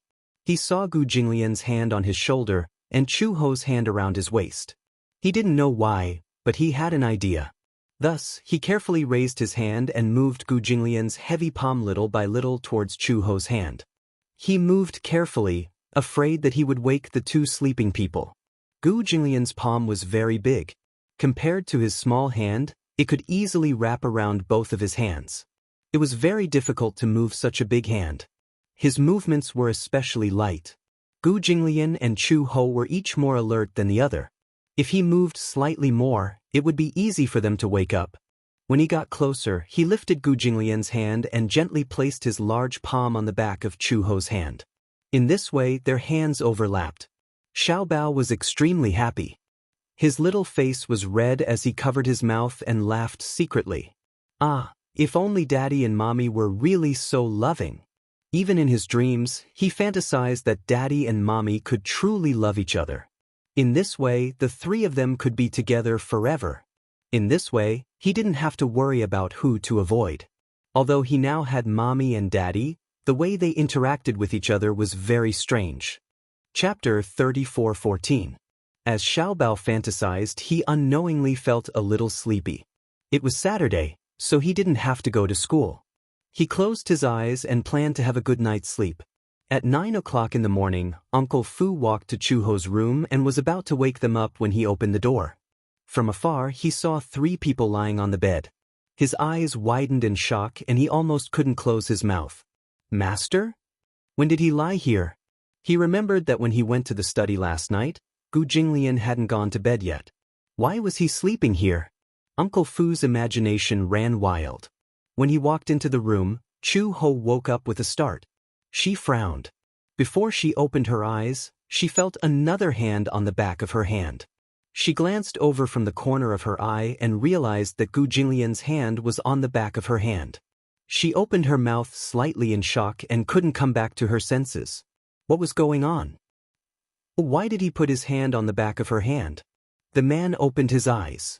Before he came back to his senses, he vaguely sensed that something was wrong. There seemed to be something warm and soft wrapped in his palm. His gaze followed his hand and he saw that his hand was on the back of Chu Ho's hand. For a moment he was a little dazed. When he came back to his senses, he looked up. Their eyes met, but they quickly withdrew their hands. Gu Jinglian sat up on the bed immediately. He instinctively tugged at his tie, but his fingertips were clasping the lapels of his pajamas. He frowned and looked up. When he saw Uncle Fu standing at the bedroom door, he was stunned. What did he just see? What did he just see? He saw Master's hand on the back of Chu Ho's hand.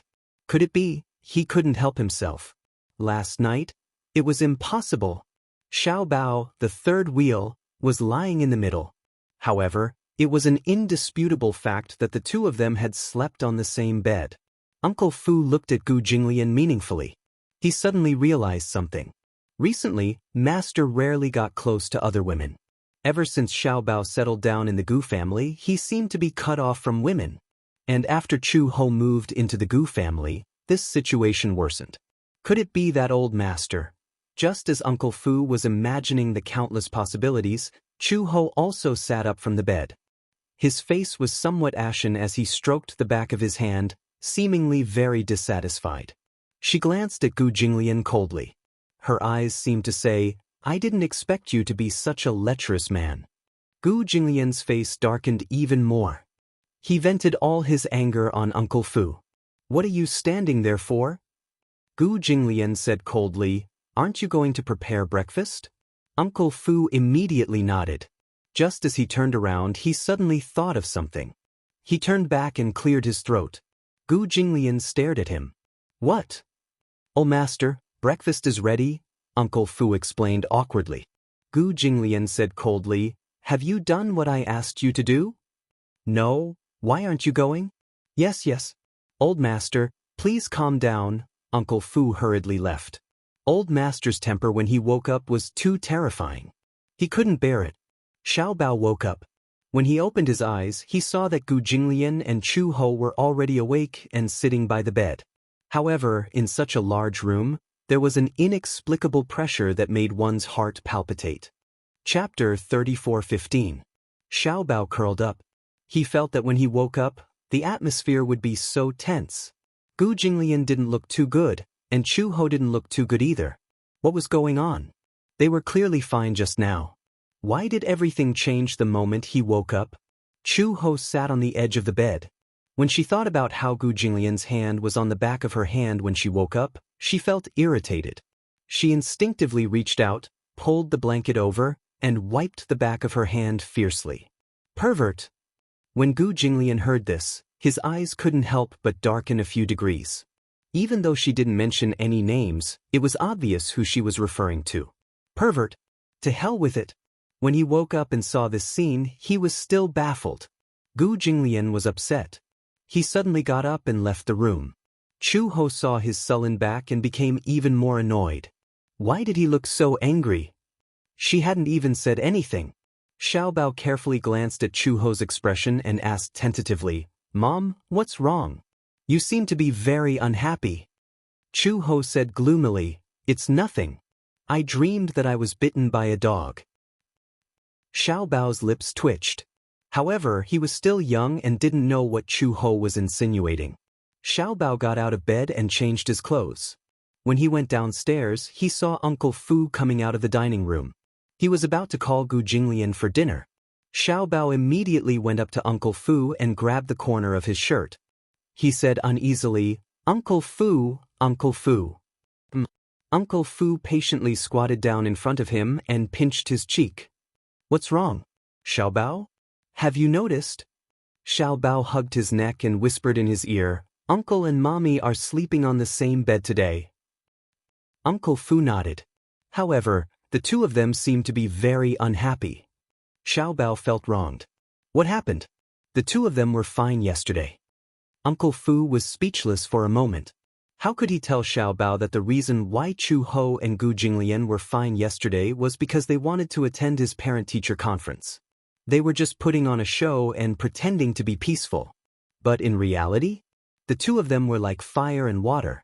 When Xiao Bao saw that Uncle Fu did not speak, he became even more worried and said worriedly, "Mom seems to hate Uncle, and Uncle doesn't seem to like Mom either. What should we do?" "That's the truth," Uncle Fu said vaguely. "The two of them don't have a good relationship." Xiao Bao tilted his head curiously. "Then why do they hate each other when their relationship is so good and loving?" Uncle Fu choked for a moment and did not know how to answer this question. Xiao Bao continued to ask, "Since they hate each other, how did they give birth to me?" Uncle Fu did not know how to answer such a profound question. When Xiao Bao saw that Uncle Fu was not replying and looked like he was in a difficult situation, he suddenly thought of something. His face looked like a storm was coming. Xiao Bao is so pitiful. He pinched the corner of his shirt and looked pitiful. His little nose was wrinkled and he looked like he wanted to cry but had no tears. Uncle Fu immediately hugged him and coaxed him, "What's wrong?" Xiao Bao feels that Xiao Bao is an unwanted and unloved child. Chapter 34:16. When Uncle Fu heard this, he immediately replied, "How can Xiao Bao say that? Who said that no one wants Xiao Bao? Who said that no one loves Xiao Bao? Doesn't Uncle Fu dote on you?" Whoa. It would have been better if he hadn't said this. Once he did, Xiao Bao opened his mouth and howled. Uncle Fu was caught off guard and his eardrums almost exploded. Xiao Bao doesn't want Uncle Fu. Xiao Bao wants Papa, Xiao Bao wants Mama. Okay. Shoo, Uncle Fu hugged him tightly and coaxed him, don't cry, don't cry. Xiao Bao, how can you think this way? Doesn't your Papa dote on you? Your Mama dotes on you too." But, Xiao Bao sobbed as if he had suffered a great grievance. He hugged Uncle Fu's neck, his eyes red and filled with tears. He looked very pitiful. But Papa doesn't like Mama, and Mama doesn't like Papa either. By then, Papa will definitely have another woman he likes, and Mama will definitely have another man she likes. By then, when Papa marries another woman, and Mama marries another man. Xiao Bao will have one more stepmother and one more stepfather. If Papa hates Xiao Bao, and Papa hates Xiao Bao and ostracizes Xiao Bao, Papa doesn't want Xiao Bao, and Mama doesn't want Xiao Bao either, Xiao Bao will completely become an unloved and unwanted child. Whoa! After throwing out a series of words, the little bean sat down on the ground and wailed loudly. His cries were earth-shattering, and even ghosts and gods would weep. Uncle Fu covered his face. He had to admit that the little boy understood this problem very well. When he thought about it, it made sense. On the other hand, he wasn't worried about Master. However, if Chu Ho really fell in love with another man, then Xiao Bao would have a stepfather. Indeed, not good. Xiao Bao's cries were earth-shattering. Uncle Fu spent a lot of effort to calm him down. When Chu Ho came downstairs for breakfast, he saw Uncle Fu hugging Xiao Bao and rocking him back and forth. It took a lot of effort to coax him. When Xiao Bao saw Chu Ho, he immediately thought of the grievances he had suffered, and tears filled his cheeks again. What happened? Chu Ho walked over and looked at him. Why is Xiao Bao crying? Uncle Fu sighed, but he had a headache. He concisely recounted what had just happened. When Chu Ho heard it, he could not help but break out in cold sweat. What stepmother and stepfather? How could this rascal think so far ahead? Chu Ho immediately hugged Xiao Bao and comforted him. Xiao Bao, why do you like to let your imagination run wild? Who said that Mommy doesn't want you anymore? Mommy wants me now, but it's hard to say in the future, Xiao Bao said angrily. Chu Ho did not know whether to laugh or cry. Has our Xiao Bao become a prophet? Does he know what will happen in the future? Is Mommy not going to get married for the rest of her life? Won't Mommy be too lonely by herself? This child really knew a lot. He wasn't like this in the past. What exactly did the kindergarten teacher teach him? She quickly coaxed. Who said that? Mommy won't get married for the rest of her life and will stay by Xiao Bao's side. Xiao Bao definitely won't have a stepfather. What about a stepmother? Xiao Bao stared at her pitifully. Daddy won't find a stepmother either? This, Chu Ho was suddenly put in a spot. This was hard to say. Chapter 34:17. Xiao Bao cried even harder. Chu Ho hugged him and promised, no matter what, Mama promises you that in this lifetime, Xiao Bao is the only baby. I will definitely not find a stepfather for Xiao Bao. Xiao Bao rubbed his eyes and looked at her suspiciously. Really? Really? It can't be any more real. Xiao Bao happily threw himself into her arms. Only then did this end. Uncle Fu brought breakfast into the room. Gu Jinglian sat in front of the study table. Unexpectedly, he wasn't playing with his pen and ink. Instead, he was resting his head with his hand on his hand. No one knew what he was thinking about. Uncle Fu placed the breakfast on the table and pretended to mention it casually. Just now, Xiao Bao cried for a long time. It wasn't easy to calm him down. Upon hearing this, Gu Jinglian opened his eyes and asked in surprise, why is he crying again? This guy seemed to be used to crying. Uncle Fu said in a roundabout way, it's all because of old Master. About me? Xiao Bao is worried that old Master will find him a stepmother. Gu Jinglian's lips twitched violently and he was speechless. Who said that I'm going to find him a stepmother? Uncle Fu smiled. Isn't it because the child is still young? It's inevitable that his imagination will run wild. The little guy is very sensitive. It's easy for his imagination to run wild. Tell him to relax. It's impossible. Gu Jinglian casually picked up his cup and took a sip of the black tea. Uncle Fu probed again. Then, Old Master, it's not that I want to say this, but it's still the same old saying. Now, in the entire Gu family, only Old Master's marriage matters are the most worrying. I've said it before. I'm not getting married. Gu Jinglian put down his cup and said coldly, you don't have to worry about this.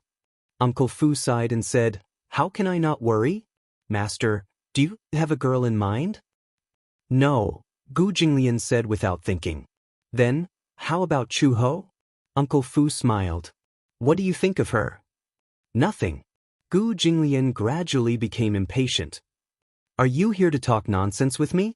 Uncle Fu immediately looked down, shook his head and said, no. It's just a passing mention. Get out. Uncle Fu was kicked out of the house. However, not long after, Gu Jinglian heard footsteps coming from the door.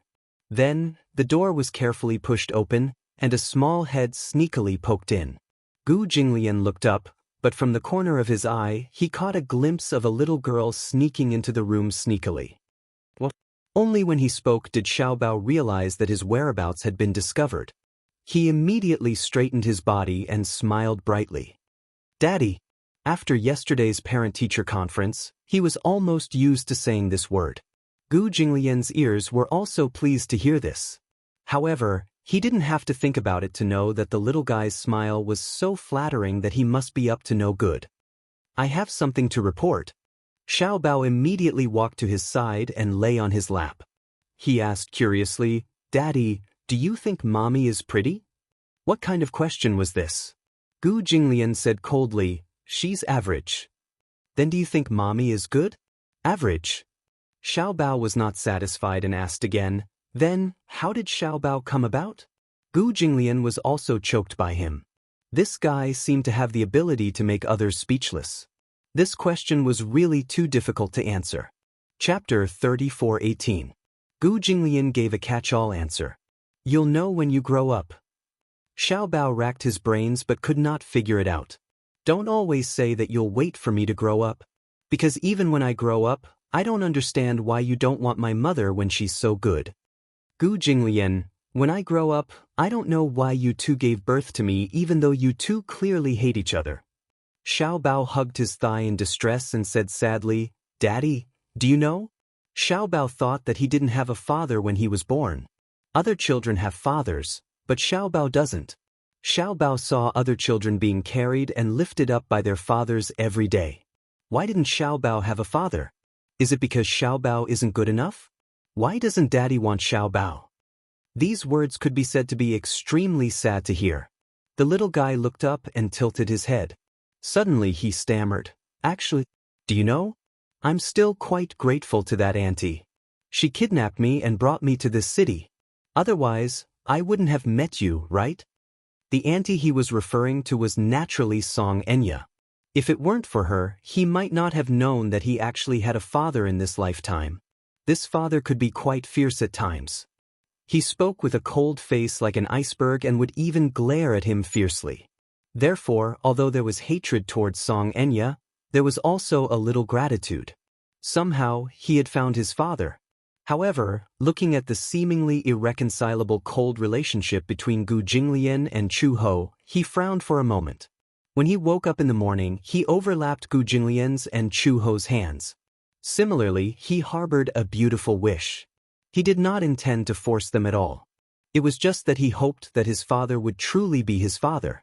He hoped that Gu Jinglian would not only treat him well, but also Chu Ho well. When Gu Jinglian heard this, his gaze could not help but become unfathomable. Back then, his relationship with Chu Ho was a complete accident. And Xiaobao's birth was nothing more than an accident. There was no love, no crystallization of any emotions. The truth was straightforward and cruel, but it was the truth. Before this, the only reason he had allowed Chu Ho to stay in the Gu family was because of Xiaobao. Xiaobao relied on Chu Ho, and Gu Jinglian also cared about Xiaobao's feelings, so he tacitly allowed Chu Ho to stay in the Gu family. However, it was also limited to this. He had never seriously thought about how to deal with the problem between him and Chu Ho. But now, Xiaobao's uneasiness and hesitation made him reconsider this question. Gu Jinglian lowered his head and looked at Xiaobao hugging his leg with a resentful look on his face. He couldn't help but say softly, Don't worry, you won't have a stepmother. This was his promise, and also his guarantee to Xiaobao. As long as he said something, he would not change it unless he was dead. When Xiaobao heard this and received his guarantee, his heart was greatly comforted. Okay, it's a promise. Xiaobao stretched out his pinky and said, Pinky swear. Gu Jinglian was stunned, but he still stretched out his pinky and hooked it with his. Xiaobao said sternly, Pinky swear. You're not allowed to lie to me for 100 years. With that said, he put a seal on Gu Jinglian's thumb with a serious expression. Only then was it complete. This little fellow seemed to be very easily satisfied. After he gave this promise, The little fellow was really satisfied and no longer pestered him to ask this and that. Chapter 34:19. On the weekend. When Gu Jinglian arrived at the company, there was already someone waiting in the reception room. His assistant reported, "Mr. Gu, they're here." Hearing this, he walked towards the reception room. As soon as he pushed the door open, the principal and the form teacher immediately stood up and smiled at him obsequiously. However, no matter how big their smiles were, they could not hide the fear in their eyes. Who was Gu Jinglian? What kind of existence was the Gu family in the capital? They were a super financial group that owned 4 major multinational corporations and were almost on par with the Mu Corporation in the past. Especially now, the Mu Corporation was no longer as glorious as before. The Xingyu Corporation was rising, but the Gu Corporation still occupied an important position. However, Gu Jinglian's identity was not that simple. Anyone who had lived in the capital for many years would definitely hear the name Gu Jinglian. His identity caused others to be wary of him. Therefore, when they saw Gu Jinglian walk in, the air in the huge reception room suddenly froze.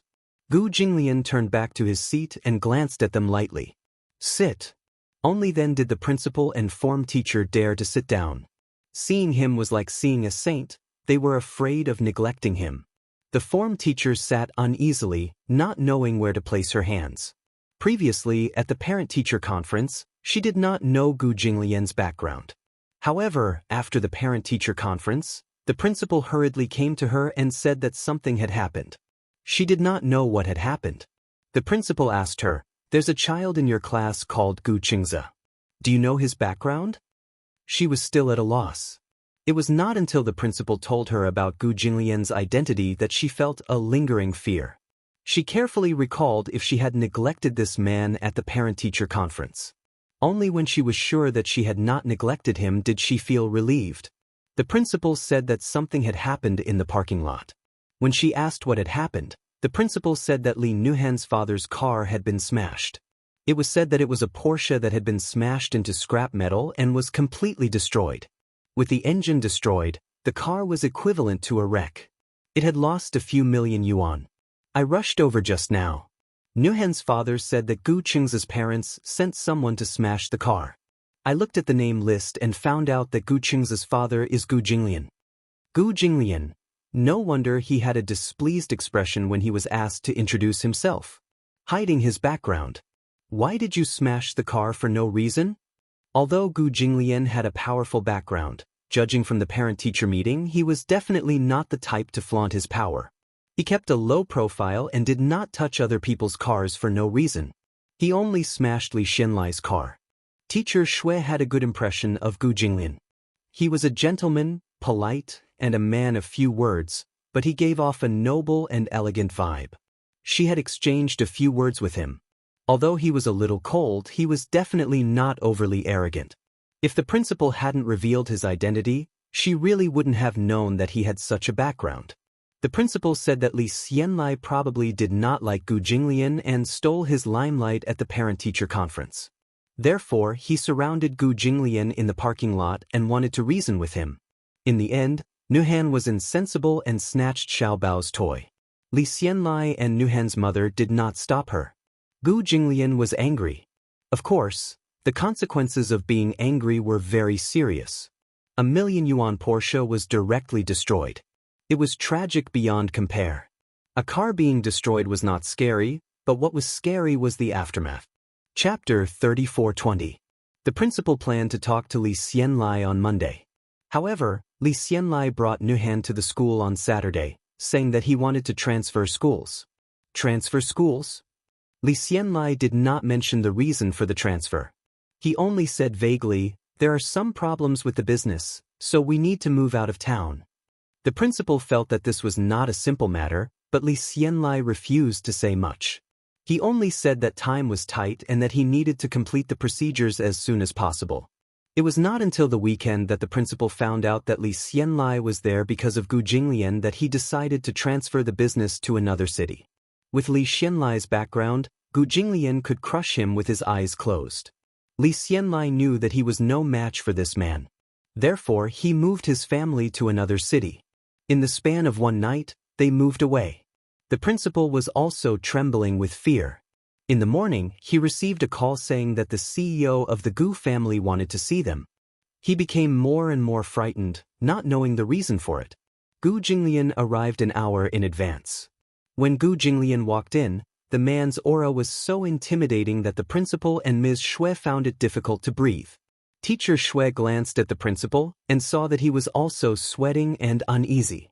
"What are you nervous about?" Gu Jinglian said expressionlessly, "I think you know who I am." "Yes, we—" Before the principal could say anything, Gu Jinglian interrupted him. "I hope that your school will keep my identity a secret." "A secret?" He was a little surprised. Teacher Shui was also surprised. She thought that Gu Jinglian wanted them to take special care of Xiao Bao. "However, since my son is studying in your school, I hope that the incident on the day of the parent-teacher conference will not happen again." Gu Jinglian paused and said, "You should know that I don't have the patience to deal with these trivial matters." "Yes, yes." The principal was shocked and broke out in cold sweat. He quickly nodded. Gu Jinglian also gave some instructions. For example, Xiao Bao's physical fitness was not particularly good. He was a little naughty, so he must be disciplined when necessary. Another example was that Xiao Bao lacked a sense of security and had a stubborn personality. Hence, she hoped that the homeroom teacher would take care of him more. Mr. Xuan naturally agreed. She especially liked Xiao Bao. Xiao Bao was well-behaved and obedient. Although he could be naughty sometimes, he was very respectful to his teachers. She could tell that although he had never been to kindergarten, he had been taught well since he was young. He was very polite and respectful to his elders. This was something that other children could not compare to. It was quite worry-free. To her surprise, Gu Jinglian did not have any particularly harsh requirements. He only gave them some instructions about Xiao Bao before letting them go back. So that was what he was talking about. When the director walked out of Gu's, he felt like he had just survived a disaster. He was so scared that his back turned cold. No matter what, it's better to let the parents know, in case something like this happens again. Mr. Shui also agreed. Therefore, they went back and called the parents of the other children in the class one by one to remind them about this matter. They simply hoped that their children would not bully little treasure, lest they get into trouble. All the parents knew that Xiao Bao came from a powerful family. Hence, when they went back home, they either threatened, exhorted, or threatened their children. Chapter 34:21. Monday. Xiao Bao went to kindergarten as usual. However, when he skipped to class with his backpack, he felt that the atmosphere in the class was different. Many of the children were avoiding him. Xiao Bao sat down on his seat and saw Xianxia turn her head. She looked a little scared as she called out his name tentatively. "Xiao Bao, morning, Xianxia." Xiao Bao smiled brightly and greeted her as usual. Seeing Xiao Bao's gentle smile, Xianxia's heart warmed. Her doubts were dispelled and her face returned to its usual expression of closeness. "Morning." Xiao Bao looked around and saw that the other children were staring at him. However, when he followed their gazes, the children immediately turned their heads away in fear, not daring to look at him directly. Even the child who usually bullied him the fiercest was careful around him. "So strange." Xiao Bao muttered strangely, "Everyone is so strange today. Why are they all looking at me secretly?" "Xiao Bao," Xianxia looked around hesitantly. She suddenly stood up, took his hand, and pulled him out of the classroom. The moment the two of them left, the classroom burst into an uproar. "Wow! Xianxia is so bold. How would she dare? Xianxia is so amazing." Xianxia only let go of Xiao Bao's hand when they were far away from the classroom. "Xianxia, what's going on?" Xiao Bao scratched his head strangely. What can't be said in the classroom?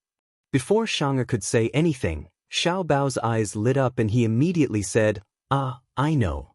There must be some secret, right?" As he said that, he smiled and moved closer to her ear. "Xianxia must only want to tell Xiao Bao, right?" Xianxia was so angry that she didn't know whether to laugh or cry. She said, "Xiao Bao, don't you feel that something is wrong today?" Now that she mentioned it, little treasure also realized it. "That's right, something's not right. What's wrong with them? They keep staring at me." "I don't know either, but my mom told me to keep a distance from you and not play with you. Xiao Bao heard that and his eyes widened in shock. Why? Because my mom said that your dad is super fierce. As she said that, the little girl revealed a fearful expression. Xiao Bao heard that but he couldn't refute. A little, Xianxia heard that and her heart ached. Is your dad also very fierce to you? It's okay, it's just sometimes. Yeah, he's a little fierce. Little Treasure immediately added, but it's still all right. But how did her mother's mom knew that his dad was fierce? Little Treasure stroked his chin and was slightly puzzled. My mother also said that if we made you unhappy, our family would be in trouble. So, she told me to keep a distance from you. Xianxia said fearfully, Xiao Bao, I really like to play with you, but my mom won't let me. But I still want to play with you. If I don't do well, don't be angry, okay? She had a pitiful look on her face and was very careful. Xiao Bao tugged at her little hand and pursed his lips. I also like to play with Xianxia. Xianxia, don't listen to your mom. My dad isn't that bad. I don't know either. I also think that your dad is quite good. He's handsome and good at games. Chapter 34:22. Did you know? Nuhen transferred schools. Xianxia said again. Xiao Bao was a little surprised when he heard this. Although he hated Nuhen, the chubby boy's transfer was too sudden. He was still surprised. What's going on? I heard that he made your father angry, so he was forced to transfer schools. I heard this from my mother too. Xiao Bao was suddenly in a daze. Recalling the incident in the parking lot, it was true that Nuhen's family was unreasonable and even snatched his toy. He could tell that his father was very angry. However, he couldn't have transferred schools because of such a small matter, right? Xiao Bao naturally did not know that Gu Jinglian had sent people to smash Nuhen's father's car into pieces. Hence, he felt that Nuhen's family was making a mountain out of a molehill. Xianxia was too lazy to think about it. She said to Xiao Bao, I don't care anymore. No matter what, we'll always be good friends, right? Of course. Xianxia will always be my good friend. Xiao Bao held her hand. The two little kids looked at each other and smiled. The two of them returned to the classroom hand in hand. However, they saw the other children looking at Xianxia and Xiao Bao with awe and fear in their eyes. Why does Xianxia still dare to hold hands with Xiao Bao? Xianxia is so pitiful. Don't tell me she likes Xiao Bao? It can't be. When Xiao Bao returned to his seat, he felt countless pairs of eyes staring at him from behind. It was like being pricked by needles. This feeling was very strange. It was as if he had suddenly become an outcast and was being ostracized. Xiao Bao turned around, feeling wronged. However, he saw the children immediately shrink their shoulders, looking very afraid of him. Was there a need to be like this? During lunch, Xiao Bao sat in his seat. Other than Xianxia, the other children stayed far away from him. During the afternoon nap, Teacher Shui moved the child sleeping with him to another bed. Xiao Bao did not sleep for the entire afternoon. He sat up and looked at the other beds. The other children were sleeping together. Only he seemed to be left out by the world. How could this be? How did he become an outcast for no reason? Why were so many children distancing themselves from him for no reason? He did not do anything wrong, and did he bully anyone? Why were the children ostracizing him? During the afternoon activity class, Xiao Bao stood alone in the gym. He looked at the other children who were playing in full swing. He felt so wrong that he wanted to cry. Xianxia was about to walk over when a child pulled her back. Xianxia, don't play with Gu Qingze anymore.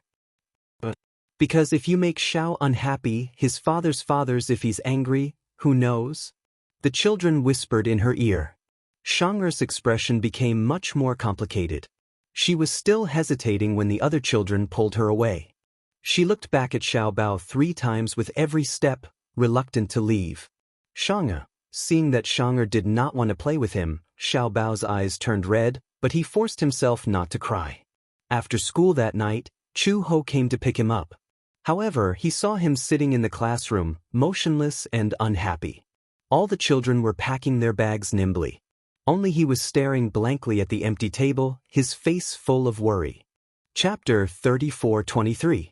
Xiao Bao sat alone in his seat, looking gloomy as though he had been alienated by the other children. Chu Ho was stunned. She walked to his side and helped him pack his bag. However, she saw Xiao Bao looking up at her, looking aggrieved. "Mom?" Halfway through his sentence, his face darkened and he looked like he was about to cry.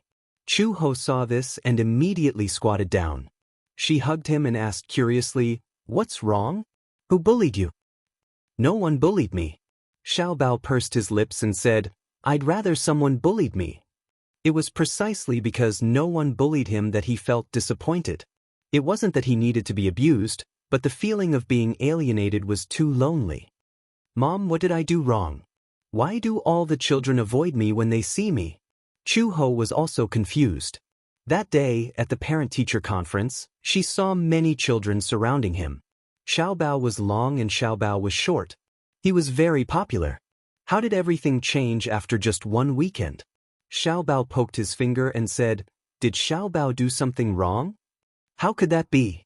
Chu Ho picked him up and comforted him gently. "Xiao Bao is so obedient and not naughty. How could he not like Xiao Bao?" Xiao Bao leaned on her shoulders sadly.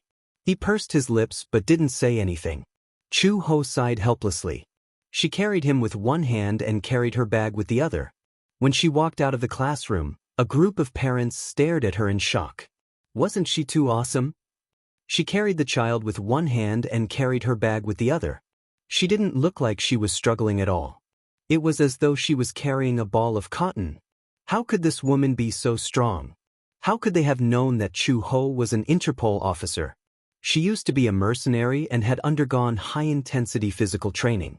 Don't look at how skinny she is. If you roll up your sleeves, you can see that her muscles are well developed. They are not overly muscular, but there is no excess fat. They are all fine muscles. Carrying Xiao Bao with one hand was a piece of cake. When they returned to the Gu residence, Xiao Bao locked himself in the room. He stayed in the room alone and played with building blocks unhappily. These were building blocks that Uncle Fu had bought for him. When Uncle Fu saw that Xiao Bao seemed to be unhappy after coming back, he couldn't help but feel strange. He asked Chu Ho, "What's wrong with Xiao Bao? I saw that the little guy was still in high spirits when he went to school." "I don't know what happened either. Could it be that he was bullied by other children? How could this be?"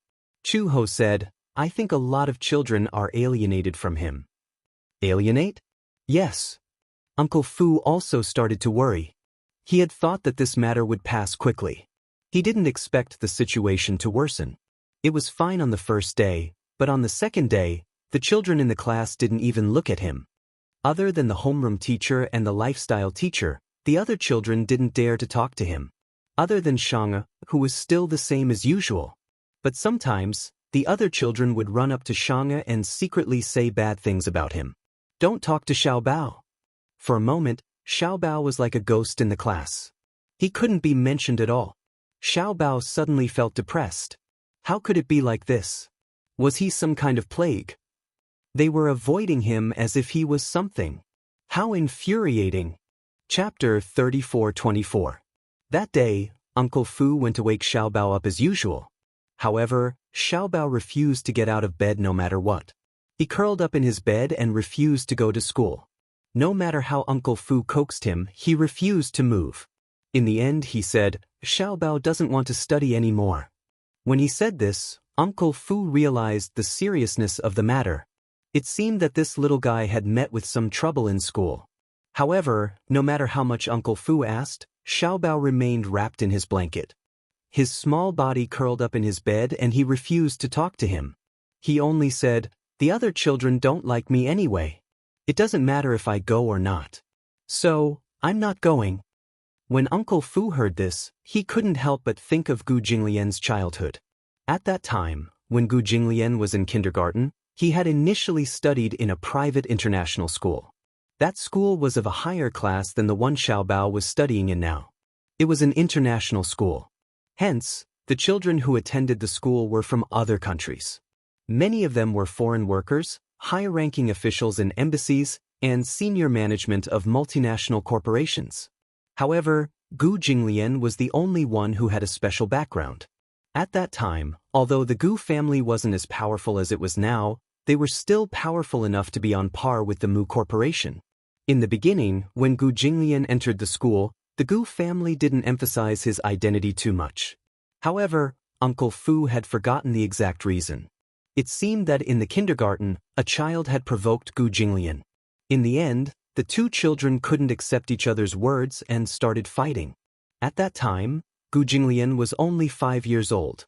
However, he inherited the blood of the Gu family. He didn't talk much, but he didn't have a temper. Once he got angry, he would fight if he could. From the time Gu Jinglian could remember, he didn't talk much. He was taciturn and had a cold temperament. In kindergarten, she wasn't very popular either. Rather than saying that he was unsociable, it was more accurate to say that Gu Jinglian had matured early since he was a child. After all, he grew up in such a family environment. What he saw from a young age was unimaginable to other children. Violence and fighting. When he was very young, he even followed his father to patrol the casinos. Many times, he watched as the gamblers, whether they were in debt or cheating, were beaten by a group of people until they wished they were dead. In such an environment, he matured earlier than the other children. In comparison, other children at this age were innocent and naive. As a result, there was a very deep generation gap. Gu Jinglian, on the other hand, disdained to interact with those children. The arrogance in his bones made him isolate himself.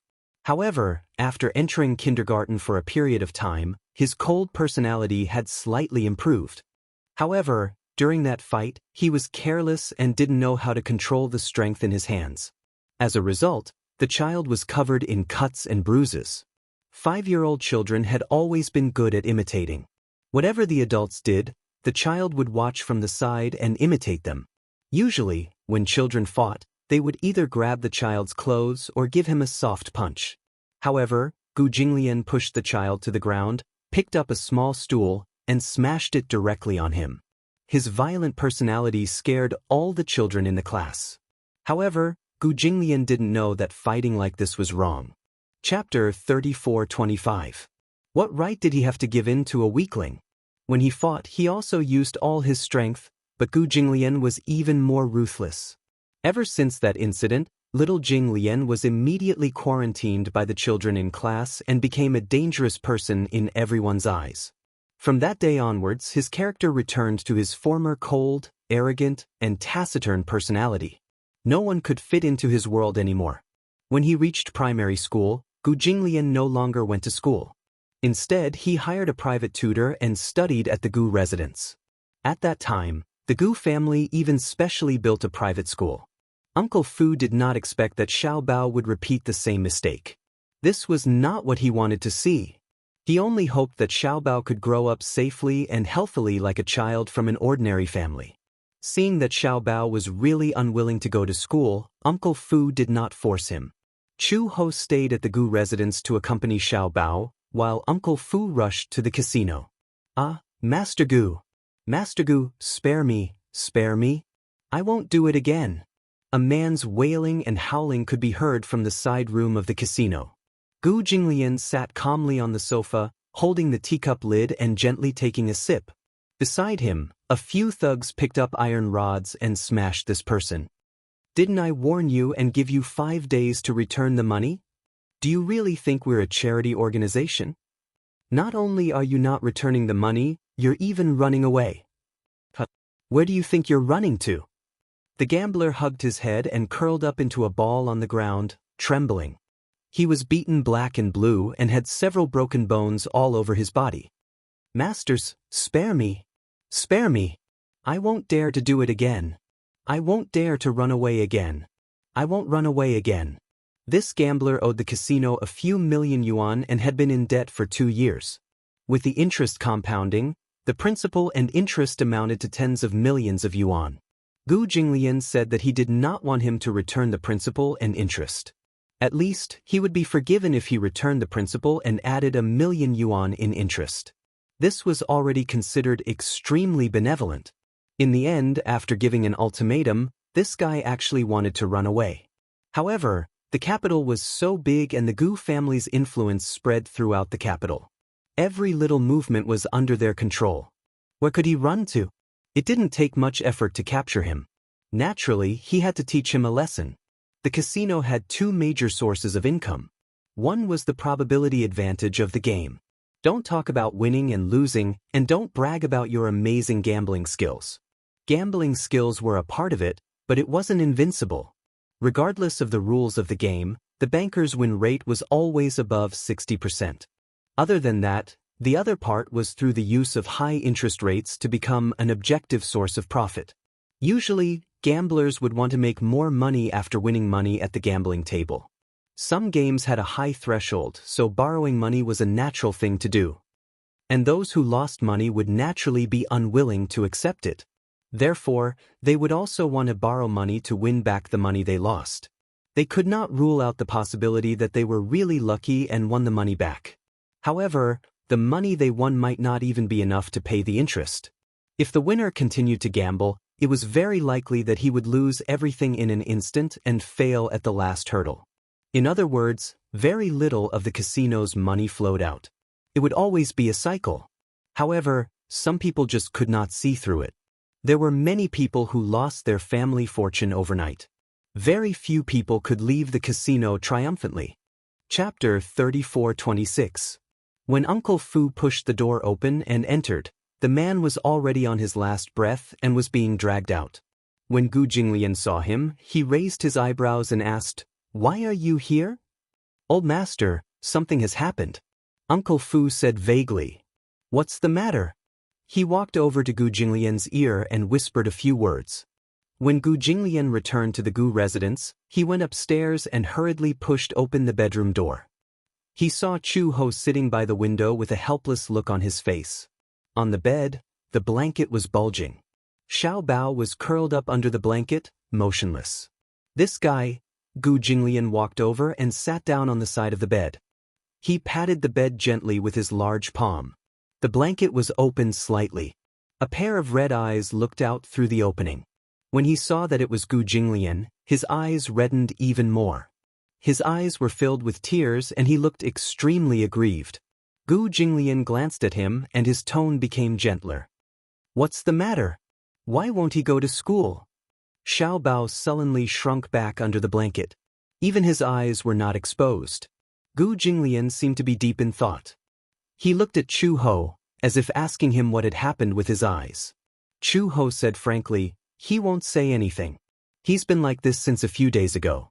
He said that he's been neglected and alienated by the other kids." "Neglected?" Gu Jinglian frowned. He could not figure out the reason. At this moment, Xiao Bao's choked voice came from under the blanket. "The other kids don't like me. They don't want to play with me. They're afraid of me, they hate me, they say bad things about me." Gu Jinglian lifted the blanket and saw Xiao Bao curled up on the bed with his arms wrapped around his knees. His face was wet with tears and his eyelashes were clumped together because of his tears. His little mouth was puckered and he looked extremely aggrieved. He stubbornly wiped away his tears, but new tears flowed out. Gu Jinglian could not help but feel sorry for her. He spread out his body and patted his thigh lightly. "Come here." When Xiao Bao heard this, he was initially unmoved. However, after hesitating for a while, he finally crawled to his side on all fours. Gu Jinglian said, "Daddy, carry me." For some reason, because of these three words, Xiao Bao's nose became even more sour. Grievances welled up in his heart and he burst into tears. He crawled into Gu Jinglian's arms and wrapped his two small hands tightly around his neck. His hands were wet. What was that? Gu Jinglian frowned. He had a perverted obsession with cleanliness. His hands were sticky and he could tell from the touch. His hands were wet with tears. Then, she heard him sniff hard. Gu Jinglian's frown deepened. Not just tears? And his snot. The alarm bells in Gu Jinglian's head rang loudly. When Chu Ho saw this, he almost could not help but break down. One had to know that Gu Jinglian's obsession with cleanliness was quite perverted. In the past, there was a subordinate who touched his table without washing his hands. Gu Jinglian flew into a rage on the spot and sent people to disinfect the entire room 3 times. That subordinate was so scared that he was trembling in fear, afraid that he would lose his hands. Not to mention Xiao Bao's hands that were stained with tears and snot. Chu Ho was worried that Gu Jinglian would suddenly fly into a rage. However, The man endured it desperately and kept taking deep breaths. Xiaobao did not see Gu Jinglian's completely ashen face. He hugged the back of his neck tightly and whimpered bitterly, "I don't want to be hated," sob sob sob. Chapter 34:27. Now that Gu Jinglian was here, Xiaobao was finally willing to speak. He sobbed as he recounted what had happened. It turned out that all the children in the class thought that he was the one who had caused Nua Han to transfer schools.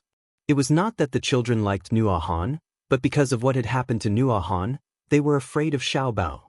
They might not have seen how Nua Han had ostracized Xiaobao. They only thought that if they played with Xiaobao and angered him, then one of them would be the next to transfer schools. For a moment, Gu Qing's name seemed to be regarded as a devil. All the children began to fear him from the bottom of their hearts. Xiaobao felt extremely wronged.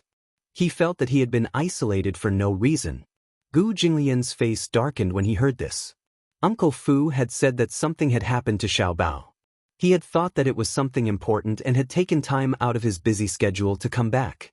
In the end, it was because of this. Gu Jinglian pushed his face away in disdain. His voice was extremely cold. "If you don't want to go to school, it's the same at home." Xiaobao widened his eyes in shock and looked at him with tears in his eyes. What? Gu Jinglian had always had a limit to his patience. He did not like to repeat what he had said a second time. "If you don't want to go to school, it's the same at home." He repeated it patiently. Xiaobao had originally thought that Gu Jinglian would comfort him or hold him in his arms and coax him. He did not expect that Gu Jinglian would actually say that if he did not want to go, then he should not go. Such unexpected words made Xiaobao dumbfounded. "What's wrong?" Gu Jinglian raised his eyebrows. "You don't want to go? It's the same at home." Even if he did not study or go to school for the rest of his life, Gu Jinglian would still hire the best tutor for him. A diploma was important, but in Gu Jinglian's eyes, it was not worth mentioning. For him, some things that were too formal could be settled with money and power. In other words, Xiaobao could stay in the Gu family and hire a tutor to teach him culture. When he became an adult, he could buy an honorary certificate from a famous university. There was no difference. "Tomorrow, I'll get Uncle Fu to find a teacher for you. Just stay at home." After hearing what he said, Xiaobao felt indignant. He muttered, "I want to go to school." "Then why didn't you go to school today?" Gu Jinglian asked. Xiaobao was speechless for a moment. Gu Jinglian said, "There should be a limit to how willful you can be. If you want to go, then go. If you don't want to go, then don't go." He had to be responsible for his own decisions. "You still want others to be responsible for you?" Xiaobao, he felt so wronged after being reprimanded. However, he did not dare to defy Gu Jinglian's authority. In Xiaobao's eyes, Gu Jinglian's words were very authoritative. His words were almost like an iron law. Perhaps this was the difference between a father and a mother. The image of a father in a child's heart was great and intimidating. Some things that worked for Chu Ho might not work for Gu Jinglian. How could he not see Xiaobao's intentions? He had been wronged in school and came home to vent his grievances. Then, through him, the matter would be resolved perfectly. However, he did not want Xiaobao to rely on him too much. Chapter 34:28. Don't. Xiaobao was so nervous that he started to cry again. "I don't want to drop out of school. I'll go back to school tomorrow." "Good boy." Gu Jinglian patted his head. At the side, Chu Ho and Uncle Fu were dumbfounded. No matter how they tried to coax him, Xiaobao refused to come out of the blanket. However, Gu Jinglian settled the matter with just a few words. Xiaobao looked at Gu Jinglian pitifully. His pitiful eyes were like those of a helpless puppy. He said softly, "But what if the children don't like me?" "Why don't they like you?" "Because," Xiaobao sniffled and said, "because they think I'm not easy to get along with." Gu Jinglian asked, "Then do you think I'm easy to get along with?" "Of course." Xiaobao said seriously, "Xiaobao is so cute and obedient. Teacher Shui said that Xiaobao is very likable." Gu Jinglian said, "Then let them know that you're a child worth getting along with." Xiaobao was enlightened when he heard this. He suddenly realized that he might be able to change the other children's prejudice against him through his own efforts. Gu Jinglian's words seemed to have enlightened him all of a sudden. At this thought, Xiao Bao nodded and said, "Yes. Xiao Bao understands now." Gu Jinglian stood up and turned around. However, he saw Uncle Fu staring at him as if he was worshipping a god. "Master, I didn't expect you to have such a method to deal with children. Was this considered a form of loosening the reins only to grasp them better?" Gu Jinglian adjusted his sleeves casually. His gaze was very cold. "Children are delicate. There's no need to spoil them." Uncle Fu was speechless. Chu Ho's lips twitched. Although Gu Jinglian's way of educating his child seemed unreasonable, she knew that sometimes Xiao Bao really needed such a method. The child was too delicate, and in Xiao Bao's eyes, Chu Ho did not seem to have much of a deterrent force. Hence, the child could act coquettishly however he wanted because baby Chu felt that he would definitely indulge him. However, Gu Jinglian was different. What he said just now was not wrong. If he wanted to go, he would go. If he didn't want to go, he wouldn't go. Learning to deal with one's own problems was a form of growth. He was his father, but he would not spoil him blindly. This was his principle. She didn't expect him to have such a good view of educating children. He did not indulge Xiao Bao unconditionally just because he was his son. After settling Xiao Bao's matter, Gu Jinglian returned to the office. He had been busy recently, and sometimes he even came home very late. After Gu Jinglian left, Xiao Bao also got out of bed and played with his toys in the room. Chu Ho looked for Uncle Fu because she had something to discuss with him. "I submitted a resume a while ago, and now the company's HR department has asked me to go to work." Uncle Fu was a little surprised when he heard this. "You found a job?" "Yes, I've recovered a little. It's time to find a job." She had to thank Uncle Fu for getting her various identification documents ready. She thought that she couldn't stay in the Gu family forever and do nothing. She couldn't stay idle, and she didn't like to live a life of being taken care of. Uncle Fu hesitated for a moment and asked casually, "What job?" "Anti-mafia police." "What the hell?" Uncle Fu was confused. There was no need to elaborate on Gu Jinglian's identity. Chapter 3429. One black and one white, the other black and white, the other black and white. It was simply wonderful. Chu Ho saw that Uncle Fu's expression was a little strange and couldn't help but ask, "Is there a problem? Are you sure you want to do this job?" Uncle Fu said vaguely, "Old master will be very angry if he finds out." "What right does he have to be angry?" Chu Ho said unhappily, "Do I need to ask for his opinion on what kind of job I want?" Cough, cough, cough. Uncle Fu cleared his throat and said, "Xiao Bao must be the most special child." "Why do you say that?" "Dad is black and Mom is black and white." This. Uncle Fu looked a little embarrassed. Chu Ho was speechless. At night, Gu Jinglian returned to the Gu residence from the company. He had just gone upstairs when Uncle Fu saw that he was back and immediately went up to him. "Old master." He saw that Uncle Fu looked hesitant and didn't know what was going on.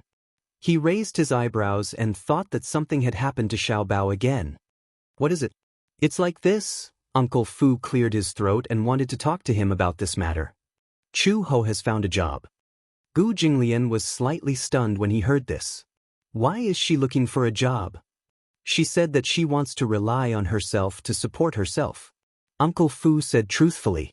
During this period, Chu Ho had been idle at home because of her health and did not have any source of income. All her expenses were paid by the Gu family. Sometimes, Chu Ho would pick Xiao Bao up from school and Xiao Bao would ask her to buy him any toys that he wanted. However, she didn't have any money on her. Many times, she had to bite the bullet and ask Uncle Fu to buy the toys for her. Then Uncle Fu would buy the toys for her. It wasn't that Uncle Fu didn't want to give her money, but she felt that it was too embarrassing to take someone else's money. Chu Ho had a strong personality and never liked to live under someone else's roof. Therefore, after her health improved a little, she submitted a few resumes.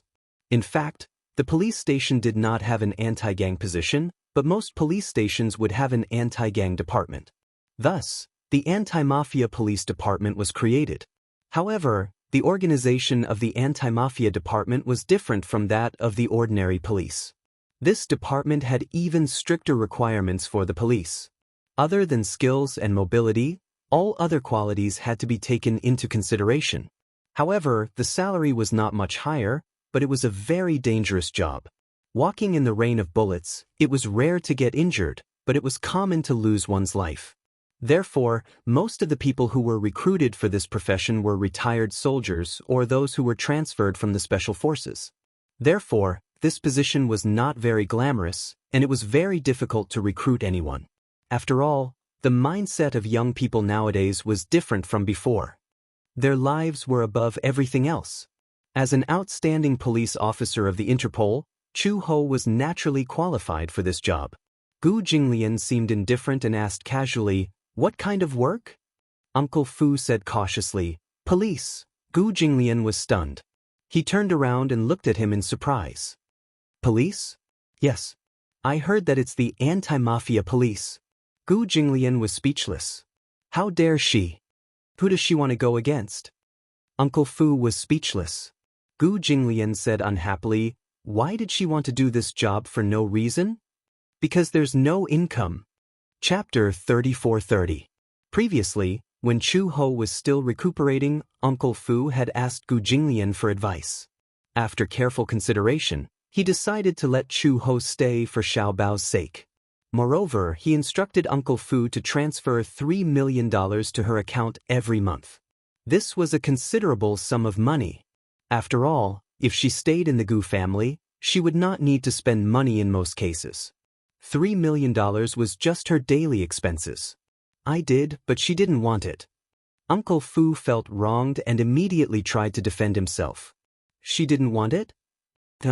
Why not? Because, Uncle Fu explained, she said that you have a soft mouth when you've received gifts. Uncle Fu continued, I can see that this girl is quite headstrong. Basically, she doesn't want to accept any favors from others. I didn't expect that she couldn't wait to look for a job as soon as she recovered. Gu Jinglian frowned tiredly and said plainly, she can look for any job she wants. In the future, there's no need to specially report to me about this kind of thing.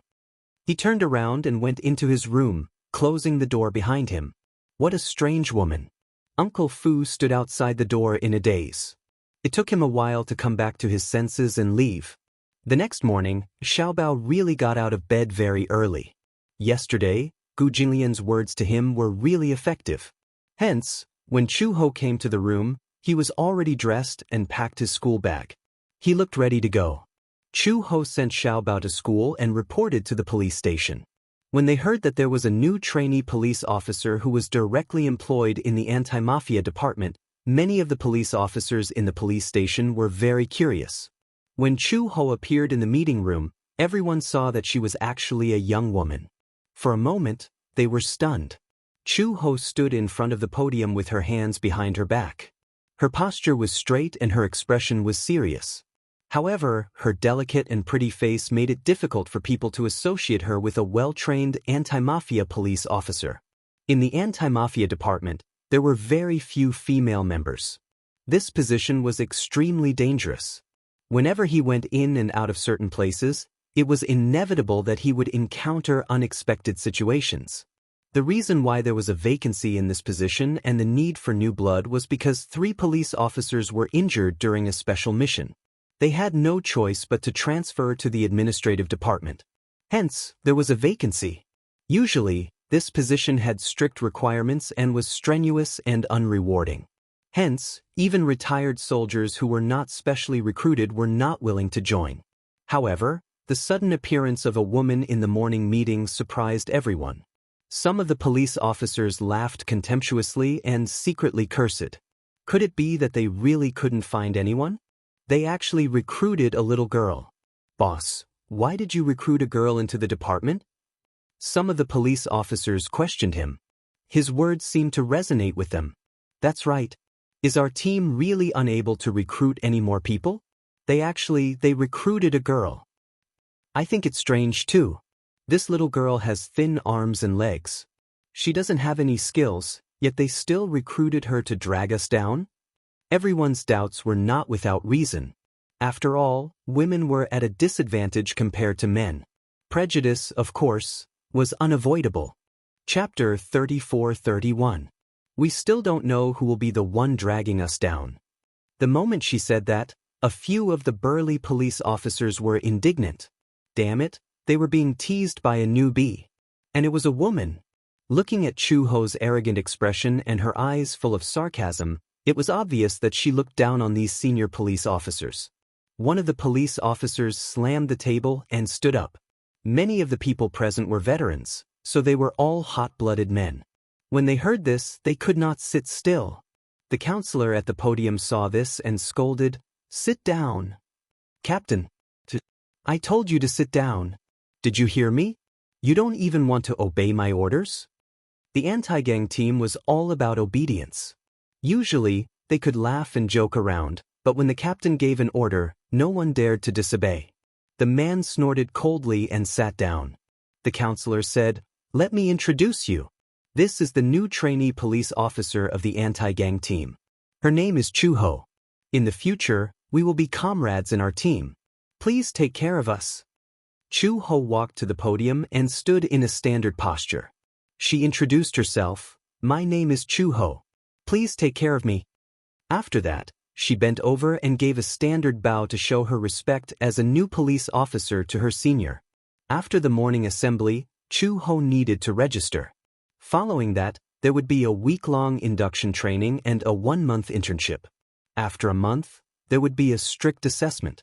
If she passed the assessment, she would be officially part of the force.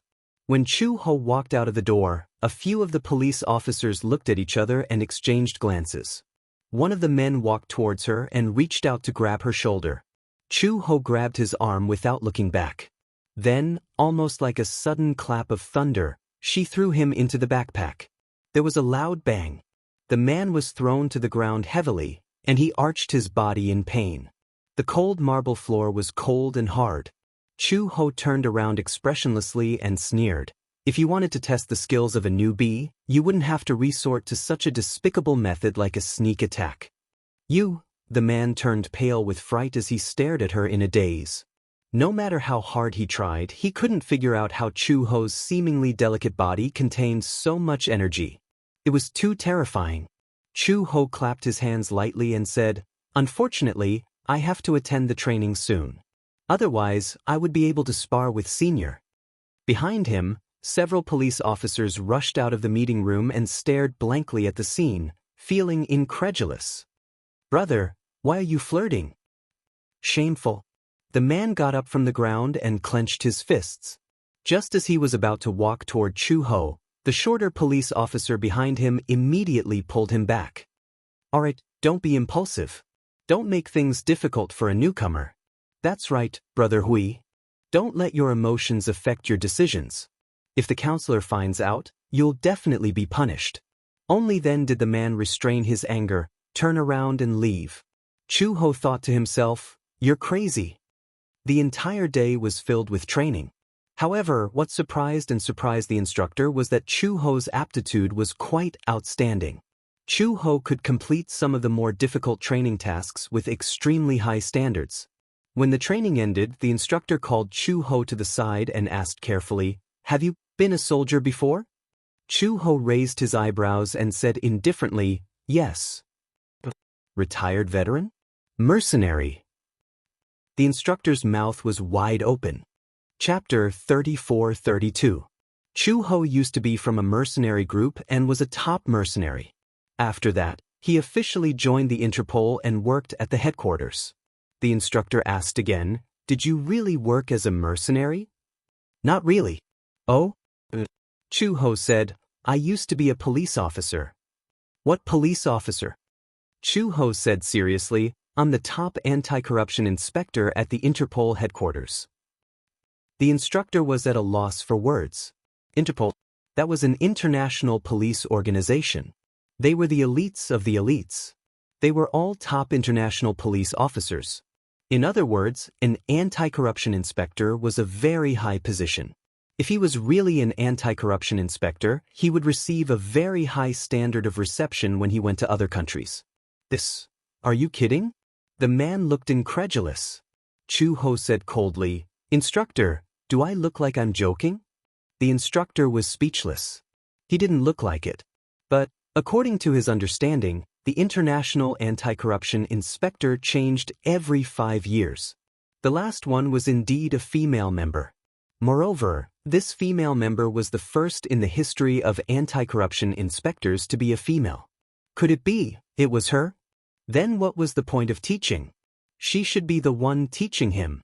If someone else said this, he might have doubted it. However, Chu Ho was so outstanding that he announced his graduation in one day. Because she didn't need to receive any training at all. As soon as Chu Ho left the police station, the instructor ran to the counselor to ask where Chu Ho came from. The political and law exam. The application form was submitted directly from the entrance of the official website. Then she took the political and law exam and was directly admitted. What's wrong, Instructor Zhang? Is there a problem with her? You let her take part in the induction training? She should be the one to train us. Chu Ho arrived at the kindergarten on time. At the door of the classroom, he saw Xiaobao packing his bag. Xianxia saw Chu Ho outside the window and exclaimed, "Xiaobao, your mother is here to pick you up." Xiaobao raised his head. His gloomy face finally regained some color. He carried his backpack and walked out of the classroom. He threw himself into Chu Ho's arms, looking a little aggrieved.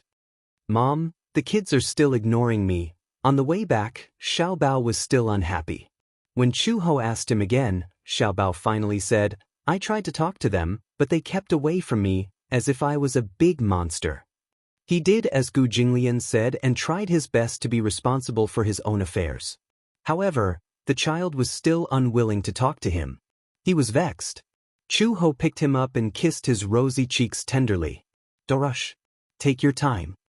Chu Ho suddenly asked, "Your birthday is coming up. Have you thought about what kind of birthday party you're going to hold?" Xiaobao poked his finger and said, "I want to spend it with Xianxia."